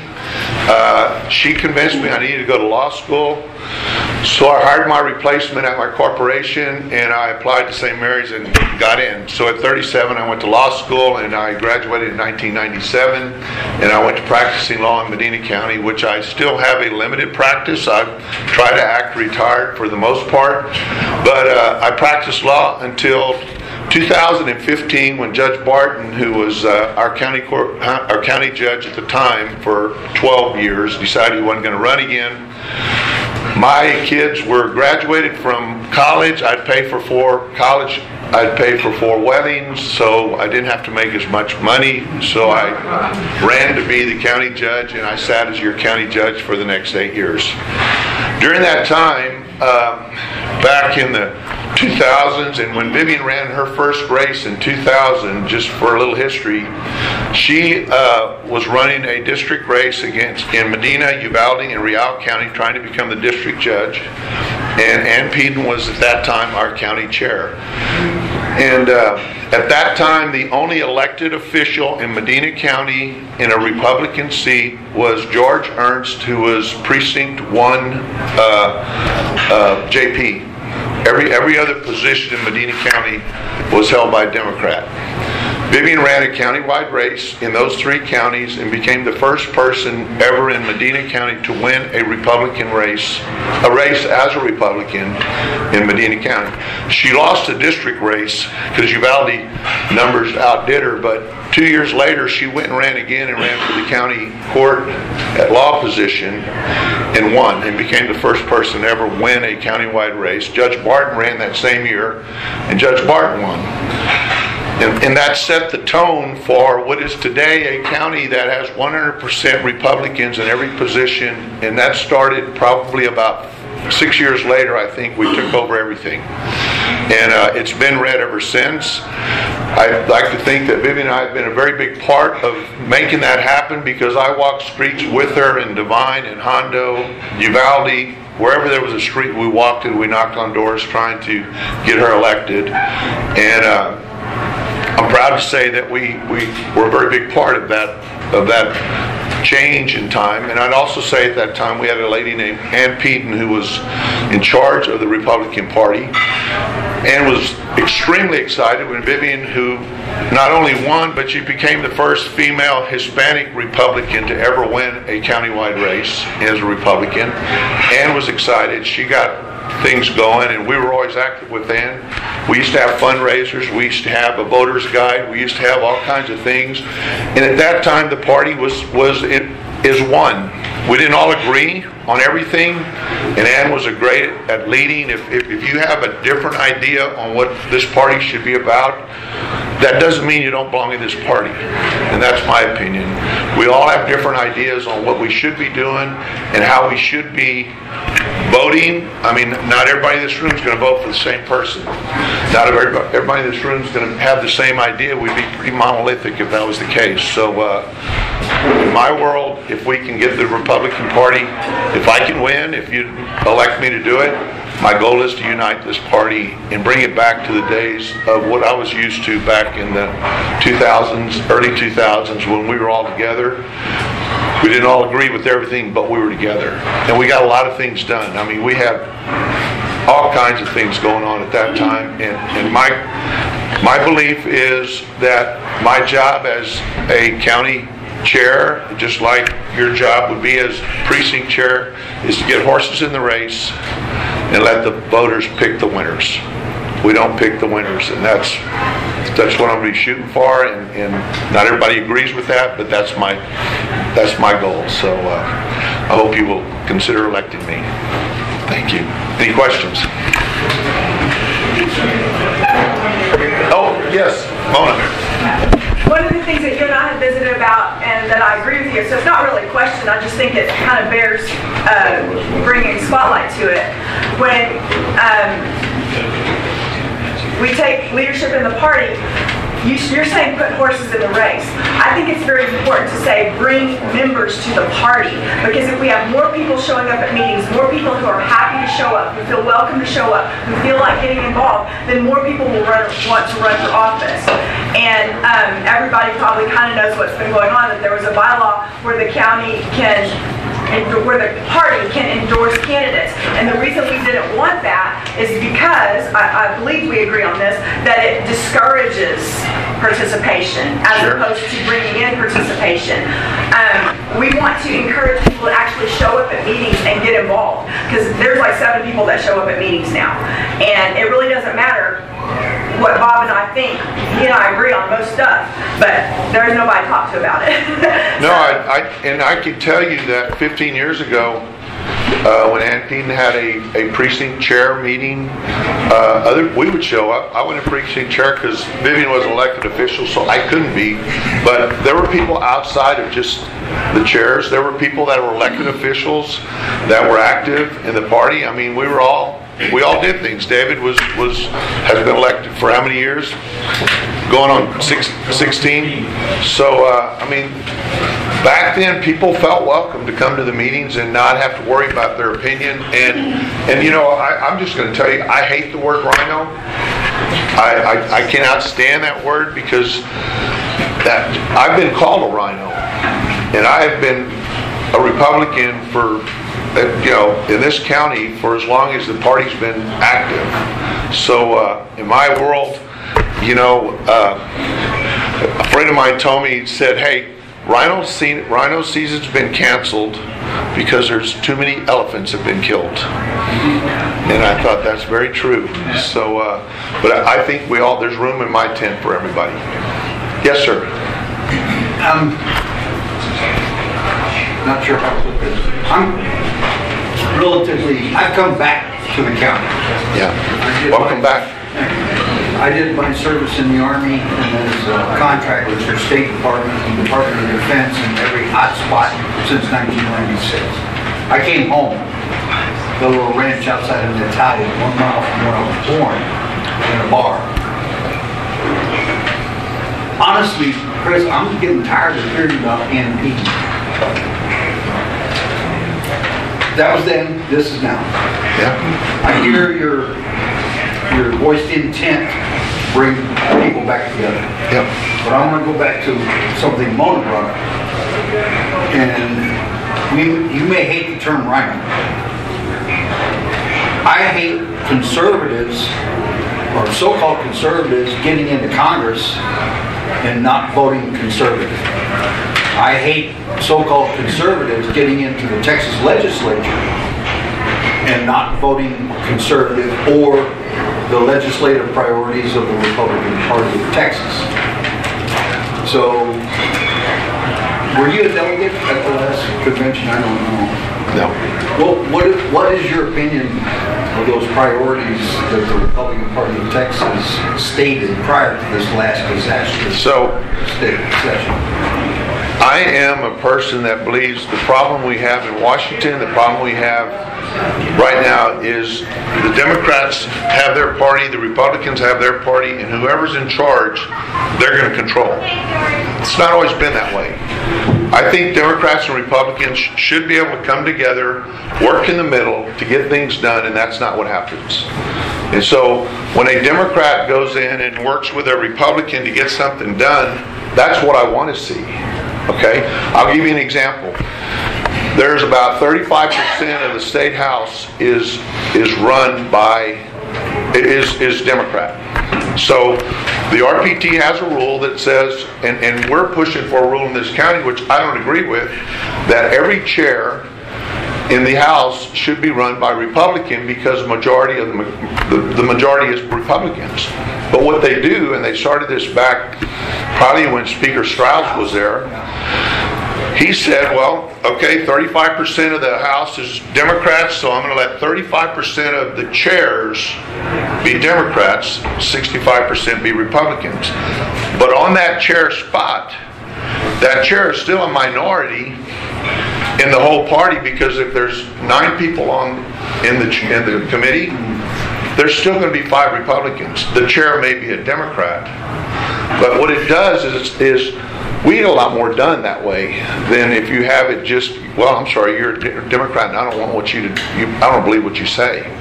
I'll give you another example. And I did this research 2 years ago and you know I've endorsed Tony Gonzalez, all right? So I did a study and I'm sorry if I'm taking too much time. But questions, you last one right now, so. In the last legislative session, there were 845 votes in Washington. So I grabbed Joaquin Castro, who we all know is pretty far to the left out there, and I took Tony Gonzalez. Tony Gonzalez voted against Joaquin Castro 55% of the time. So then I thought, well, let's see what Kevin McCarthy does. We all know who he is. Kevin McCarthy voted against Tony Gonzalez 58% of the time. Tony or Joaquin? Joaquin, I'm sorry. Thank you for correcting me. Joaquin. Kevin voted against Joaquin 58% of the time, and then I looked at a guy that we all like, it's Steve Scalise, who's the minority whip. He voted against Joaquin 60% of the time. So then I went out to the side. I know where we all know who Margie Traylor Greene is. She's kind of out there from Georgia. She voted against Joaquin 81% of the time. Chip Roy voted against Joaquin 83% of the time. So now I ask you, there's a test behind this. Who do you think gets more bills passed? Oh, I'm not going to answer that. The answer is Tony Gonzalez. Well, Chip Roy, I don't think has passed a bill yet because nobody wants to work with you if you're out on the fringes. And if you're out on the fringes, you're not getting anything done for your constituents. You're saying Chip Roy is out on the fringes? Yes, well, on those things, okay? But what he's not doing is he's not working to the middle to get things done. And unless we get the work to the middle, we might as well not have parties. You got a point. Okay, and I've got those numbers in my office. Well, I've been doing the same. So that's what I look at, and I look at things and say, you know, just because you think that you like whoever you want to vote for, that doesn't mean you're not a Republican because I'm going to vote for somebody else.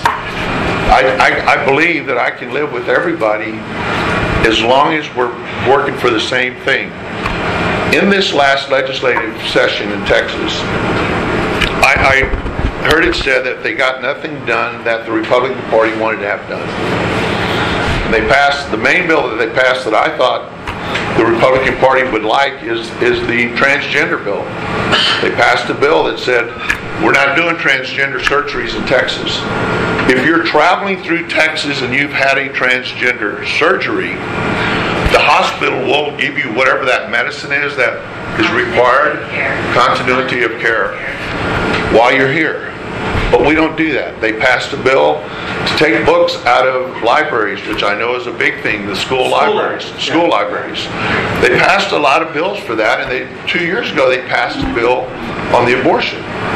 So our legislature, I think, is passing things that are conservative-based that the Republicans like. I spent in 8 years, and Jerry and David can tell you, I spent a lot of time in Austin. I went and took bills up there, and I tried to get things passed. And if elected, I will continue to do that. Because I think that our legislature needs to hear from us, and we need to let them know our beliefs on things.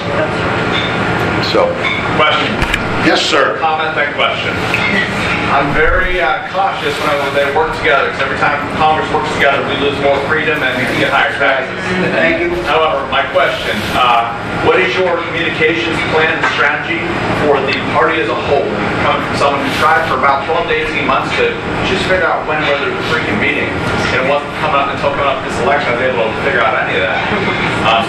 What is your strategy there to bring more folks in, and especially folks who share those conservative values rather than just anybody? So my goal would be to have somebody, not me, I'm not a technical guy. I mean, I did teach Fortran, but that's about the best I can do. But have a techie guy that can get a mailing list, get our website up to date, keep it up to date.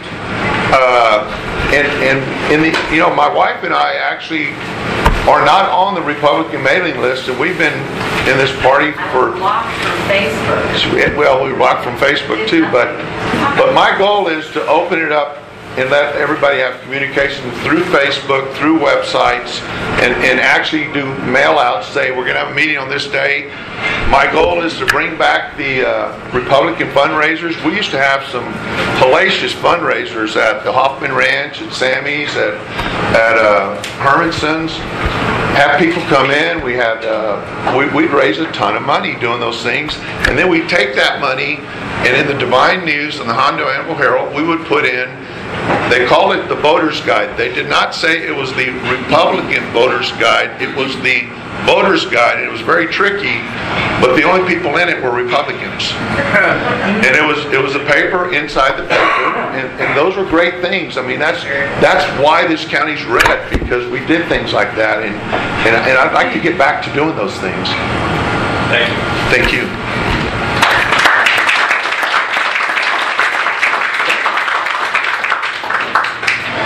Right, folks, I think that's all the candidates we have for now. As stated, Doug Christensen might show up here in a bit. In the meantime, if anyone wants to come on up and just discuss some open topics, let's try to be careful in our throwing spears. You know, we all have to get along like Debbie and I. That being said, please patronize Charlie's Daughter, order some food, order some coffee. And come on in, sir, come on in. And yeah, if any folks want to talk about anything in particular, let's have at it. That's all. Sir, you running for an office? I did. All right.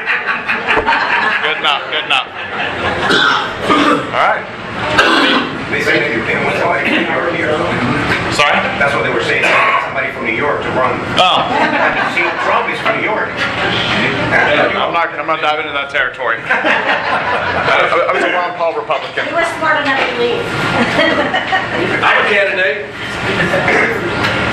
Would you run? Oh, what do you run?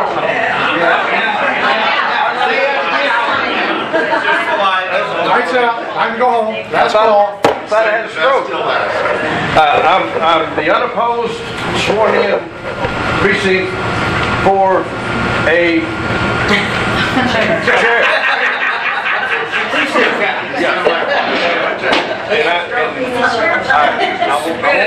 I won't mention that lady's name again, but I agree with Chris in what he's talking about doing, which is being better informed. The voter's guide deal is great, and you mentioned the deal about the voter's guide, but you didn't tell everybody it was all Republican. What they're doing in San Antonio is they're putting signs up at the voting places that say Democrats vote here. They're going to get questions out the kazoo about where do Republicans vote. That's just I guess, a tactic to run Republicans away. But anyway, I'm going to be sitting there, and part of the executive committee, some things.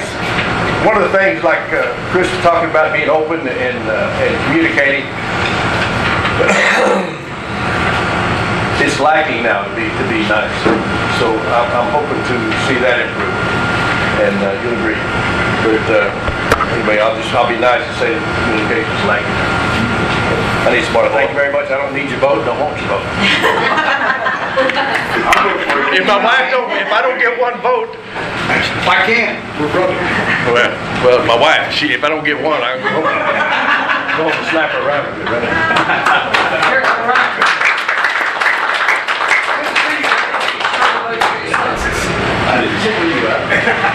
One other question for conservatives: that how do we address the state issue of abortion? Because that also includes if you've had a miscarriage. How do you get that taken out? That's it. Right, but as far as I understand it, those are illegal now. No, that's a medical procedure. There's no baby in it. Okay, all right. That's something I was not clear on, and I'd heard a lot of stories on either side of that. And those are the sorts of nuanced issues where, well, something maybe Tony would vote on that we would then lump that into abortion. But okay, all right, good enough. You said Tony? I said I've heard. This is where I'm asking for points of clarity and group opinion. I wouldn't be opposed to any national ruling on abortion. That's how we got into Roe versus Wade in the first place. So states' rights, I like it. That was an overstep, overreach. I was raised in the Presbyterian Church in Italian, no longer in this. But abortion, in my mind, is birth. But I know very, very well, my opinion is not shared by everyone. Local values, local concerns we need to get back to local government. Thank you. And I say that at the same time, in the 50s. I was born and raised in Old Palm Courts in Italy. My grandparents owned it. Lyndon Johnson used to bounce me on his knee while he was buying boats for $5. Right? That was a long time ago. I'm old. I'm old. Yeah, Quite a bit. what I am terrified of is local, I'm not going to say corruption, because it's not necessarily that. Well, yeah, it is too. It is. Corruption plays a factor. And I want to make damn sure that people we put into positions of authority and responsibility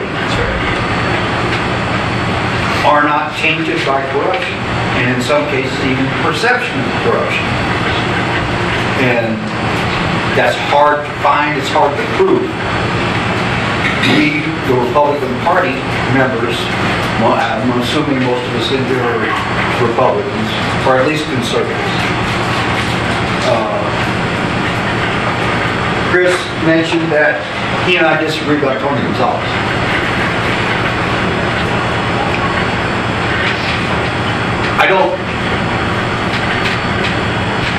I believe in the last primary, Tony Gonzalez won that primary because of George Soros, the Democratic Party liberal supporter, and bought votes in Bear County.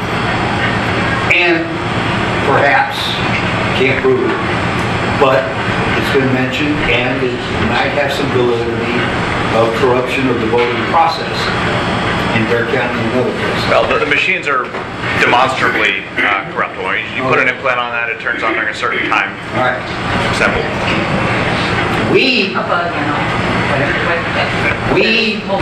The voters here have got to encourage ourselves and our friends and family to get smarter about what's going on and make educated, informed decisions about who we're going to vote for. And, you know, I came back and I worked full-time as a contractor overseas for state and DOD, but I've had a ranch outside of Natalia for a pretty good while. My wife used to buy little horses. My home's here. And I'm worried that the majority of voters in our county are not informed. And I think it is a requirement for everybody who gives a damn to help make people make informed decisions. Not tell them what to vote. Right? Or show them the truth. And I'll be the first to say it's hard to find the truth in that is. Yes. But you know, I spend about 3 hours every day researching the news. And you know, many times at the end of it, I said, well, I still don't know. But we got to try. And then I'll shut up. Thank you. Do any of our, thank you, sir. Do any of our currently elected officials want to say anything? On that note, there's some flyers if anybody wants. The voting schedules. I know it's really tough to get constructive inputs and feedback while you're sitting in office. People just go ahead and do good stuff, and then they complain at you later, or you never hear anything productive, or very rarely anyway. At least I don't. Just, why'd you do this? Why is this happening? Why aren't you? Why aren't you? Boy, I wish you would have told me before I voted. Been asking for feedback. So Danny, Malcolm, Debbie, Butch, you get a chance, but you can come back up. Anyone sitting in office right now, you want to come up and say something? How can we help you make better decisions? Anything concerning? I'm not running. Take the podium. Well, I don't know. I'm scared. I'll get more nervous getting up. My name is Samantha Bryan. I'm in the 2C area. We've been living here for over 30 years. Me and my husband, who's military. He's actually from Washington State. I convinced him to come back to Texas. And we actually picked this county because it was conservative. We didn't, especially in Washington State, we didn't have it. So, anyways, we've been here for over 30 years, and we've been Republican. But we've never gone to the meetings or anything. It's hard for he was working full-time for USAA, and then I was raising my kids and everything. But we have a hard time now going up to the meetings at nighttime. So that's been hard for us. That's what but now that he's retired, hey, we're retired now. So we're trying to get up there to the meetings and everything. But as a new person that's kind of come into the group, I've been kind of shocked what's going on and everything. Everything's kind of, whoa, what's going on with all this stuff? I'm one of the persons that got blocked from the page for asking to block the other people. I don't know what happened there, it was just a big mess, but now it's cleared up and everything, so I'm hoping to get more into this stuff, and I'm hoping, I got called a rhino too. They're just not agreeing with something, and that's kind of disturbing for me. I'm hoping that we can all get together and our counties and everything. I don't know what to say. I just want to, and technology too. Another thing I want to talk about. Really, technology. To get the younger generation in. Not just Facebook. Facebook is great. I do Facebook, but I'm Generation X. So that's the generation for the Facebook. We need to do Reddit. We need to do other stuff. China or TikTok. Yeah, TikTok. That's No, don't do it. TikTok. Not TikTok. Chinese Communist Party is incredibly effective running a social media platform. It steals all your data, but that is where the young people are. I hate it. I don't use it, but Yeah, use your website for that. Yeah, Don't download the app. Now they right, use a VM for that. Their AI with TikTok. So I just like to say that this one I would like to see us all combined together, not be called rivals, not just, get together and get more technology, get more of the younger generation. We've got all these subdivisions coming in, and we need to get to them, and I didn't remember this Ann person, but she sounded great. She sounded really great, all the stuff she did. And like I said, that's the reason why we came here to Medina County, because it's conservative. Along the lines of communication, let me commend Robbie for what he's doing in the school system, trying to get the kids involved as poll watchers. It's an abstract and unheard of idea to get high school kids involved, but I commend you on that. That in the signage that says, go ask your parents if you voted, or something to that effect. I have a sign that I got a 4x8 foot sign that I picked up Tuesday. I still haven't figured out what this one's. Other people have offered to buy more signs. And it simply says, hey kids, have your parents voted yet? In Republican red.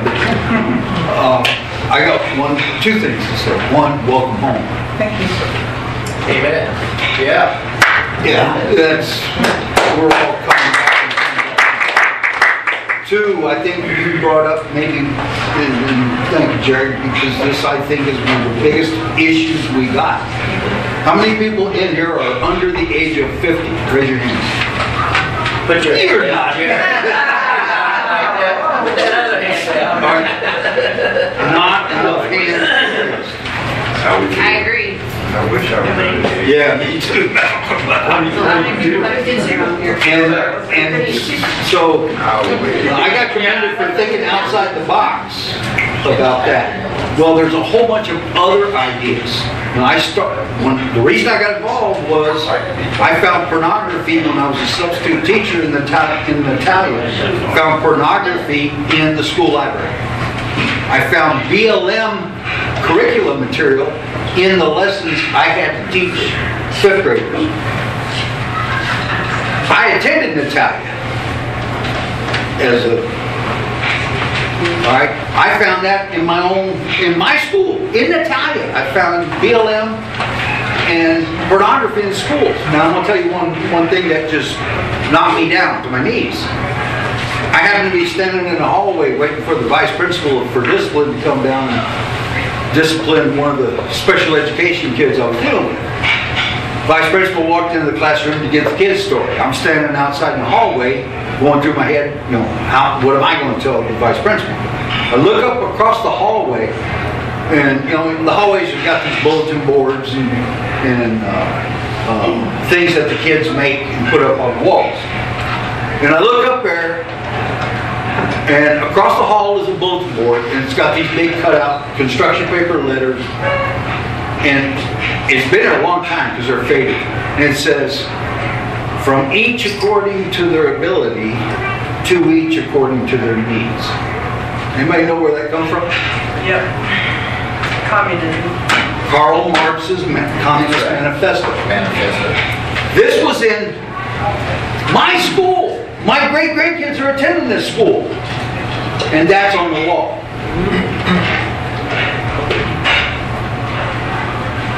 David, I can't stand that. And I want to do everything I can to fight that. Do they still have Republican and Democrat clubs in the high school? Is that allowed anymore? It is allowed. It's just not encouraged. There's nothing to stop it. Yeah. All right, but Jerry's got a... My name is Jerry Stevens. I live in Devine. I've been in Medina County for the last 20 years. The last meeting at the Republican Party, that was the first time that I had ever been there. Never been there. Okay? But here's the thing. I appreciate what you said, Chris, because if we're wanting to build a party and bring more people in, for other people, if that was the first time at the meeting that night, they're never going to come back. Because if we as a whole cannot get along and treat each other with respect, it's not going to happen. We talk about social media.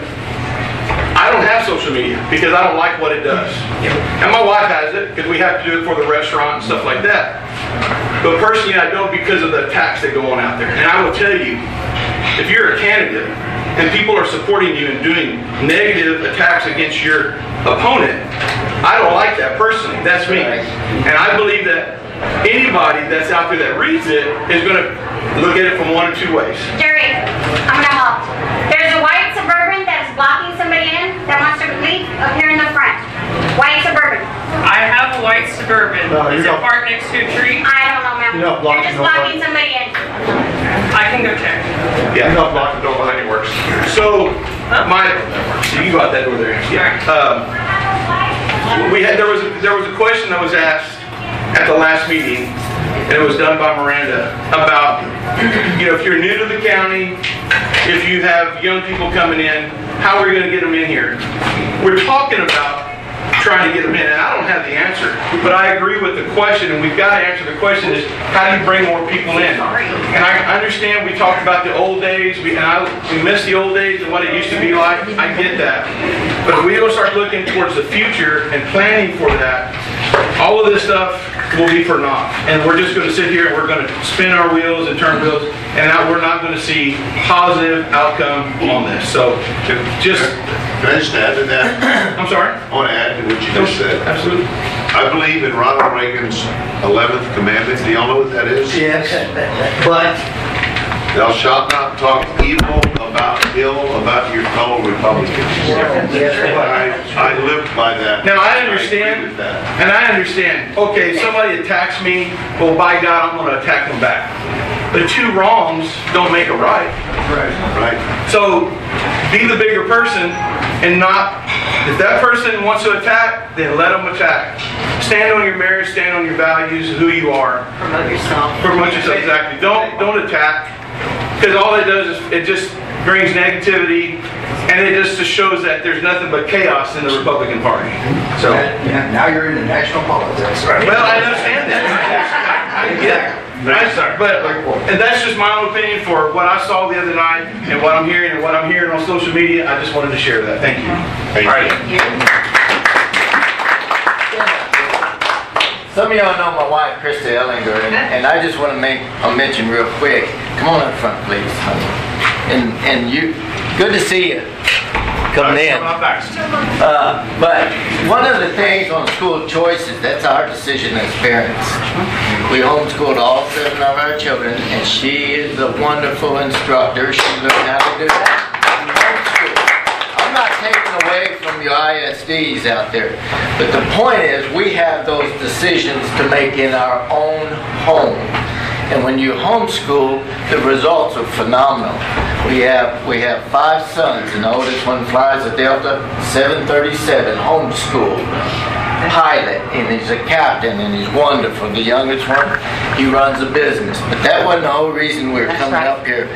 Krista came over here. She wants to read something to all of us, and we need to listen. If you don't mind. Thank you, honey. I found this writing. I guess, I'm so sorry, I get so shaky when I'm talking in front of people. I can hold it for you. But it was entitled The Man in the Arena. And when I read this poem, sort of, it's just an excerpt from a speech, I said, this is my husband. But as I sit in this room, there are a lot of men and women in the arena right now fighting for getting back to right. And so I just want this to be encouragement to all of y'all. I'm very nervous, very shaky. Yeah, I'm going to ask David to hold it because they're like, so. And just a reminder, the man Theodore Roosevelt wrote this. It's not recent. This is the 1910, April 23rd, 1910. You go look at some of the comments he wrote. But I've heard a lot of things that sound like this is who we are. It is not the critic who counts, nor the one who points out how the strong man stumbled and how the doer of deeds might have done them better. The credit belongs to the man who is actually in the arena, whose face is marred with sweat and dust and blood, who strives valiantly, who errs and comes short again and again, who knows the great enthusiasms, the great devotions, and spends himself in a worthy cause, who, if he wins, knows the triumph of high achievement, and who, if he fails, at least he fails with daring greatly, so that in his place shall never be with those cold and timid souls who know neither victory nor defeat. So we're all in here together, and we're not going to be those that are going to be writing about those that are in the arena. We're in the arena, and we're going to change the world.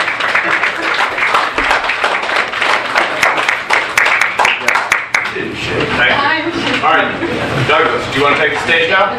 Oh, really? Yep. Last but not least. I look around this room and I don't see very few people I know. Hey, I know Chris and Jimmy, because I work for both of them. I know this Chris Champion over here. But I moved here in Medina County back in the early 1980s, San Antonio. I was employed at the SAPD where I worked here for 30 years. I spent 9 years on the street as a patrol officer, 21 years CID, and I did a lot of undercover work with a lot of different agencies. I retired from there in 1996, retired for 6 months, and I got a phone call from a friend of mine that was working at the Medina County Sheriff's Office. He wanted me to come work for them. I was hired in June of 1996, and I left the Medina County Sheriff's Office in 2009. At that time, I was Randy Brown's chief deputy when I left.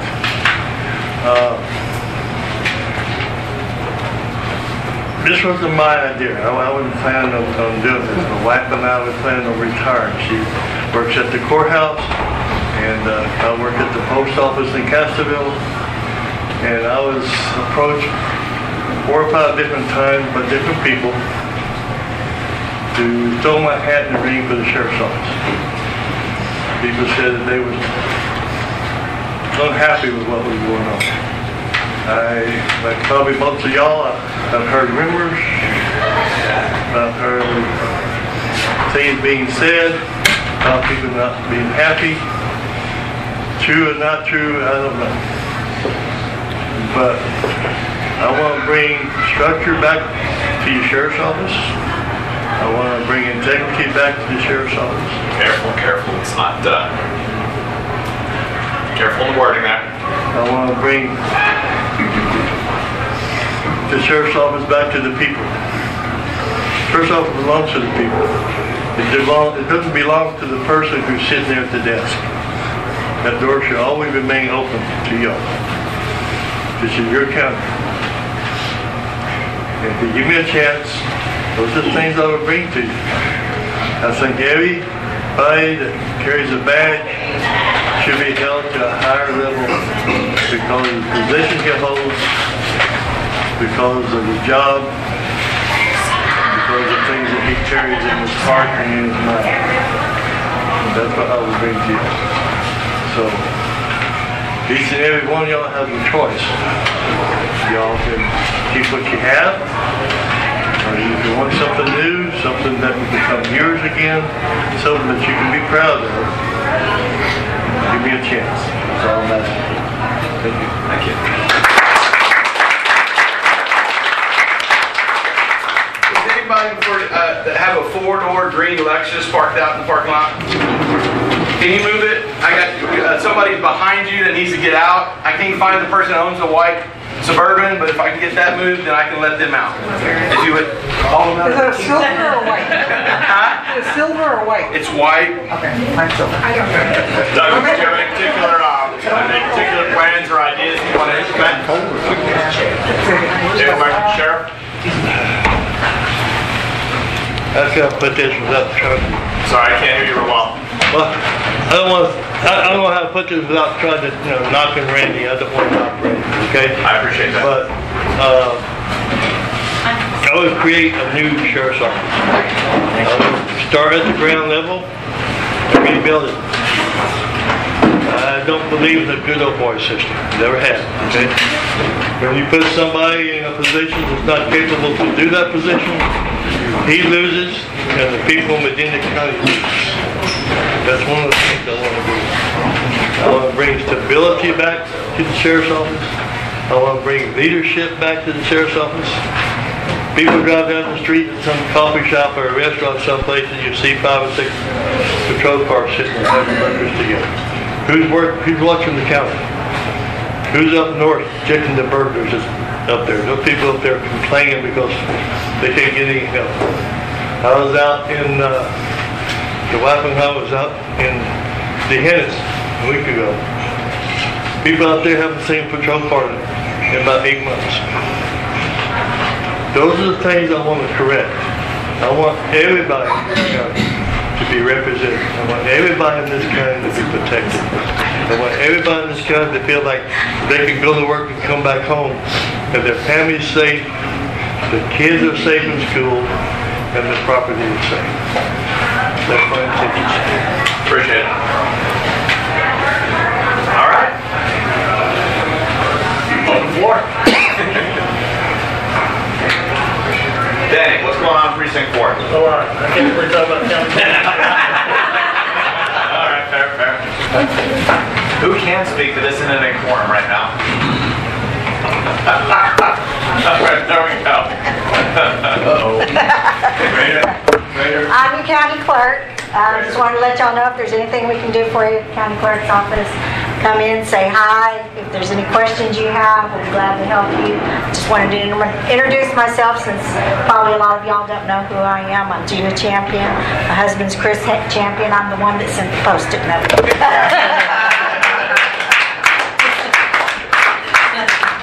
Gina, have you reached out to the Veterans Service Department of Bexar County? Probably not. Nope. But they have a really nifty dashboard that automates a lot of processes and shows where they're getting the majority of calls and the sorts of issues they're dealing with. And it was all developed by their in-house department. So I encourage you to reach out to them just to see if they're willing to share some of that development. We have a Veteran Services for Medina County. Oh no, I don't mean specifically for Veteran Services, but for anything you might deal with clerks on. And this is county-wide, but it's more of a issue tracking system. If you ever heard of JIRA, but it's easier to deal with, and it shows you a lot of graphics that are just a lot easier to digest. These are the sorts of calls we're getting. These are the majority of the issues and how it's dispersed across. I mean, you can whatever sort of chart you want. And it shows heat maps based on the regions that are having those problems, and that's something you can apply at the sheriff's office as well, where you're having the most calls, because reporting data is only going to occur if you have someone to respond to the issue and report it. So that way it kind of gets rid of some of those disparities, something you can track at office level. I would have you been to the sheriff's office, the new data center they have? Nope. We're trying to stay It's probably the most highest technology in 100 miles a year. Yeah. You should go in there sometime. They've got a tremendous computer system, tracking system. It's very impressive. It's probably better than Bear County's. Yeah. Tied into Palantir. That's terrifying because that does not respect any boundaries of privacy. Well, I will tell you, having been a D6 operator, which was the old Intel system, Palantir is 1,000 times better. Oh, I know. Sharing information. So,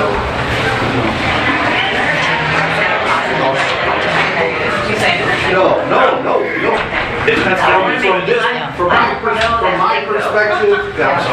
From my perspective as an Intel analyst. Yes. More than Tony Gonzalez too.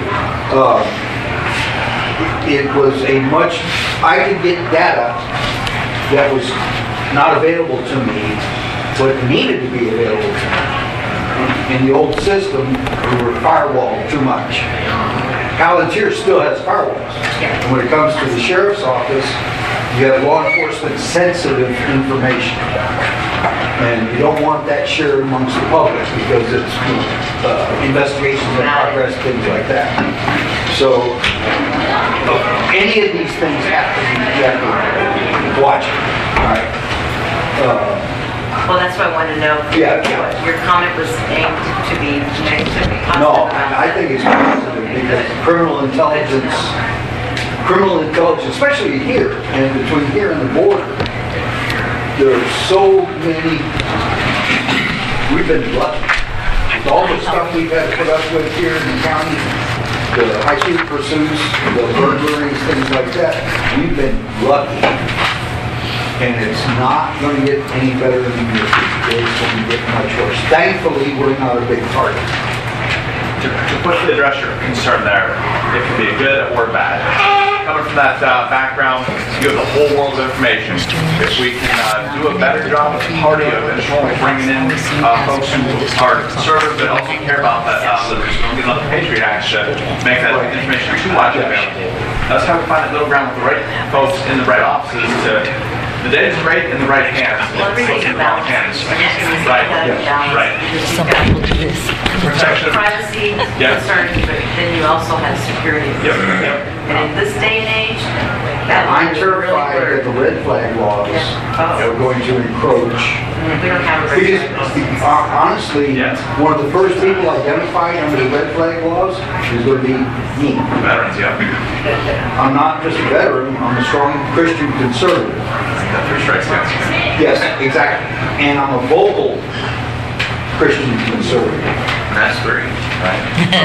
That's four. So, and I'm a school-trained insurrectionist. The Army taught me how to do an insurrection. January 6th was not an insurrection. You want an insurrection? Me and my school-trained buddies can give you one. And I'll be very honest, and I shouldn't say this. Everybody shut off your phones. I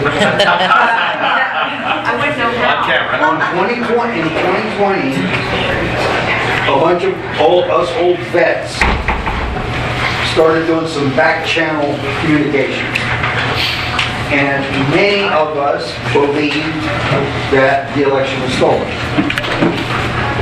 And several people, some knuckleheads, and we all got our knuckleheads, started raising the issue of a real insurrection. And they were slammed back pretty forcefully. I lost a friend because he went off the deep end. But one man came out and said something, a man that most of us involved in this group respect tremendously. And he said, we can't do it because we do not have legitimacy. We're missing legitimacy to ruling this country, to wreck this country. And all of us who, everybody involved with this group have taken that oath. And all of us took a step back and said, oh my God, look at the consequences. Okay, so where does that leave us? It leaves us fighting for the laws that exist As it should be. As it should be, the enforcement of those laws. And because, I get a whole bunch of crap from Texas nationalists because they see me as a friend. I don't see them as an enemy. Because if it gets bad enough, Texas may consider secession again. And that, in my mind, will destroy the United States. It will. And that is not something I want to push on. But how many red lines have been crossed by the liberals? Do you think this is new? I think this is the struggle of a democracy or whatever, the process. Yeah. This is the struggle. And we have a two-party system, which, I sometimes question if that's working out so well. Yeah. But that's what you have, right? And you're always going to, in that case, everybody votes, right? So, and I like your thing about local government, and you're right, voter turnout is dismal. I like your thing about returning the power to the local government, because that's where it should be. And Roe versus Wade was an abomination. It should have never, ever been decided, and we are paying the price for that to this day. And this is why I fear the Republicans will never win an election of consequence. Because we have to, as a party, stop labeling people, stop accusing people of crimes that are not being committed. We have got to realize that you cannot legislate morality. You cannot legislate everything. There are some things that are between you, your wife, your God, whatever. But so let's get out of people's bedrooms, wombs. Let's get out of everything that we don't belong in. Josh, where's the Libertarian Party at? I'm a very close Libertarian. I am Libertarian. When I ran for office, All right, we're getting off track here. Let's give Dave an opportunity here. Okay, this is not to further my candidacy, but I did math last week, and I figured the very least I could do is force a captive audience to listen to what I came up with. So if you're not a math nerd, I apologize for that. But as taxpayers, we all need to know where our tax money is spent. And so I've got a list here. This is not a comprehensive list, but if you're not aware, which I was not before I got involved in county government, your tax money goes to a lot of different places. So when you're complaining about the taxes you spend, and this is just county, your tax bill has school districts, it's got groundwater districts, it's got ESDs, it's got hospital districts, it's got a lot of things. But just the county portion of it goes toward just a few: the county auditor's office, county treasurer's office and their staffs, county clerk and their staff, the elections department and staff, the sheriff's department, which is a huge portion of where your tax money goes, and running the jail takes a lot of money. County judge's office, which includes our subdivision coordinator. You've got 4 justice of the peace and their staff's offices. You've got the county court at law staffs. You've got district judge, district clerk and staffs, juvenile probation, adult probation, the health unit and their office and staff. We have a WIC unit. You got a county treasurers and their staff, Veterans Administration, Ag Extension Office, Emergency Management Department, Floodplain Manager, Environmental Health Department, Indigent Defense Office. We've just recently opened up a Public Defender's Office in collaboration with several counties around us, 911 Office, and the list probably goes on because those are just the things that I thought of off the cuff. I also did a little bit of math, and I figured out that there are 47,646 separate units of property in the county that are taxed. This is information from our appraisal office that I got yesterday. Taking the amount of taxes that we collect and dividing that out, you come up with the average taxable property in the county is $129,596. That's average. So if you are an average property holder, that's what your value is appraised at, $129,596. So, to all those that are concerned about their commissioners and voting for commissioners, whether you've got one in the race or not, when you take the tax rate that we have imposed of 0.083%, which is on your tax bill. It's a separate tax that goes to your road and bridge funds, and multiply it by $129,596 average property, the average person pays to their road and bridge department $107.56. So out of your entire tax bill that you see every year, if you're average, you're paying $107.56 towards your road and bridge department. To put that into perspective, it takes roughly between $60,000 and $70,000 a mile to rebuild a road up to county specs. That's just the materials. That's the base that needs to be hauled on it, the oil and the chip seal to do a double chip seal coat on a mile of county road. $60,000. This $107.56 that the average person is paid is divided 4 ways. It used to be divided based on the appraised value of your precinct. We've changed that to a formula now that we had when I first got elected. Mostly because I thought Precinct 3, whose average appraised value is way less than the average of the county. So I can tell you that whoever your commissioner is or whoever you elect is the most concerned person about the roads in his precinct of anybody that lives in that precinct. Not only does he have to drive them, possibly lives on them, but he gets to take all of the calls from the people that are concerned about the conditions of the road. So nobody wants the roads fixed more than the commissioner. But every commissioner will tell you that funding is an issue, and prioritizing which roads get fixed is an issue, and that's something that we all have to go through. So that's just a little perspective. Next time you get your tax bill, check on it and see what you're actually spending towards the road and bridge funds that you drive on every day. So thank you. That's all I have. Question? Yes, ma'am. So how do the commissioners personally make the decision on what roads are fixed? What is the priority schedule? Yeah. It's not an exact science, and I can tell you that it's probably not an exact science. Jessica has talked about creating a long-term and probably short-term. I know that from her TxDOT experience, that's what they try to do. I don't know that if they hold to that strictly after those schedules are made. Yeah, I can give you a little explanation Okay. about it. So, and Jerry would know this because I work with Jerry a lot. Because he worked for TxDOT for many years in school. So my philosophy is when I first got into Precinct 1, one of the things is I went and inspected all of the county roads in my precinct. So I'm looking at what does the seal coat look like if it is a seal coat road? Is it dry? Is it cracked? Is the rock shelling off? Is it a gravel road? Is there visible drainage structure deterioration? Because David's right, we have a very limited budget.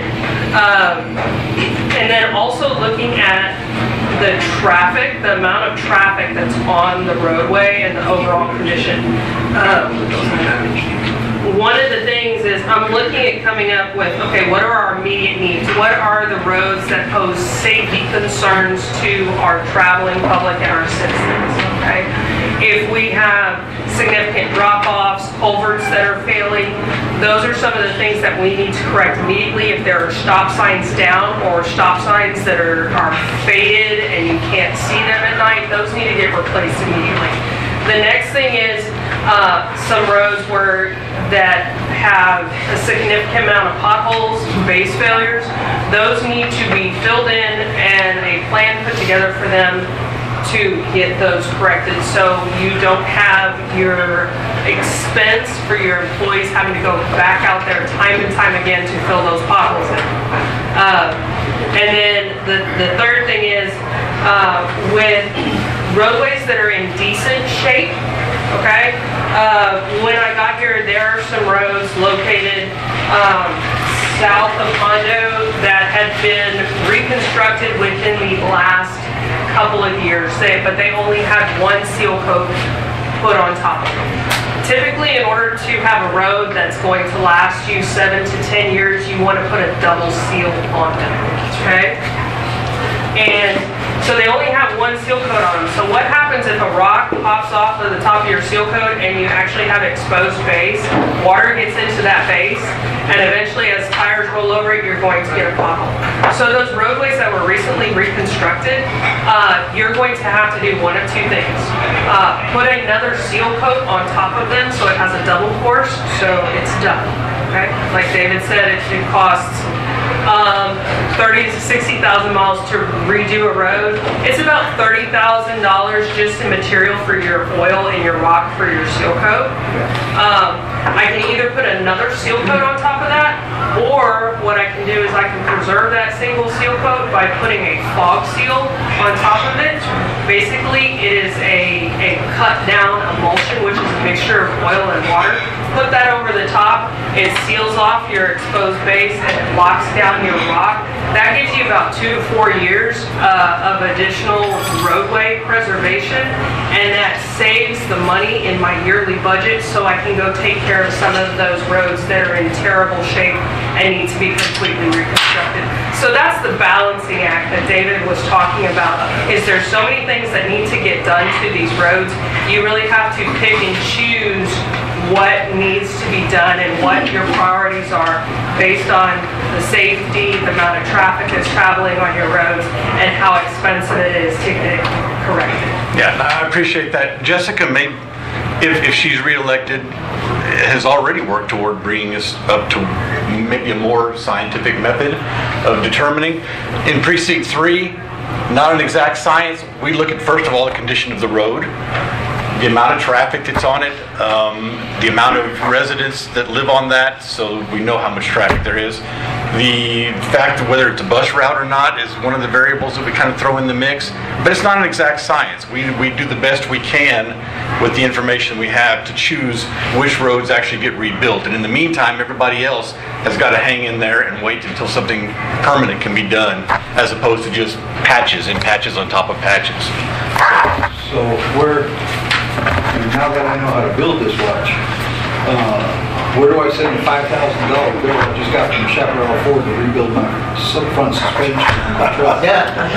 Well, that's my cost. If I had to tell everybody that calls me with those kind of stories, I don't have a fix for that from a county standpoint, but I would say slow down, first of all. And I'm not saying you're a fast driver, but I understand, yes, you want a county road that you can drive on as fast as you want, or at least do the speed limit.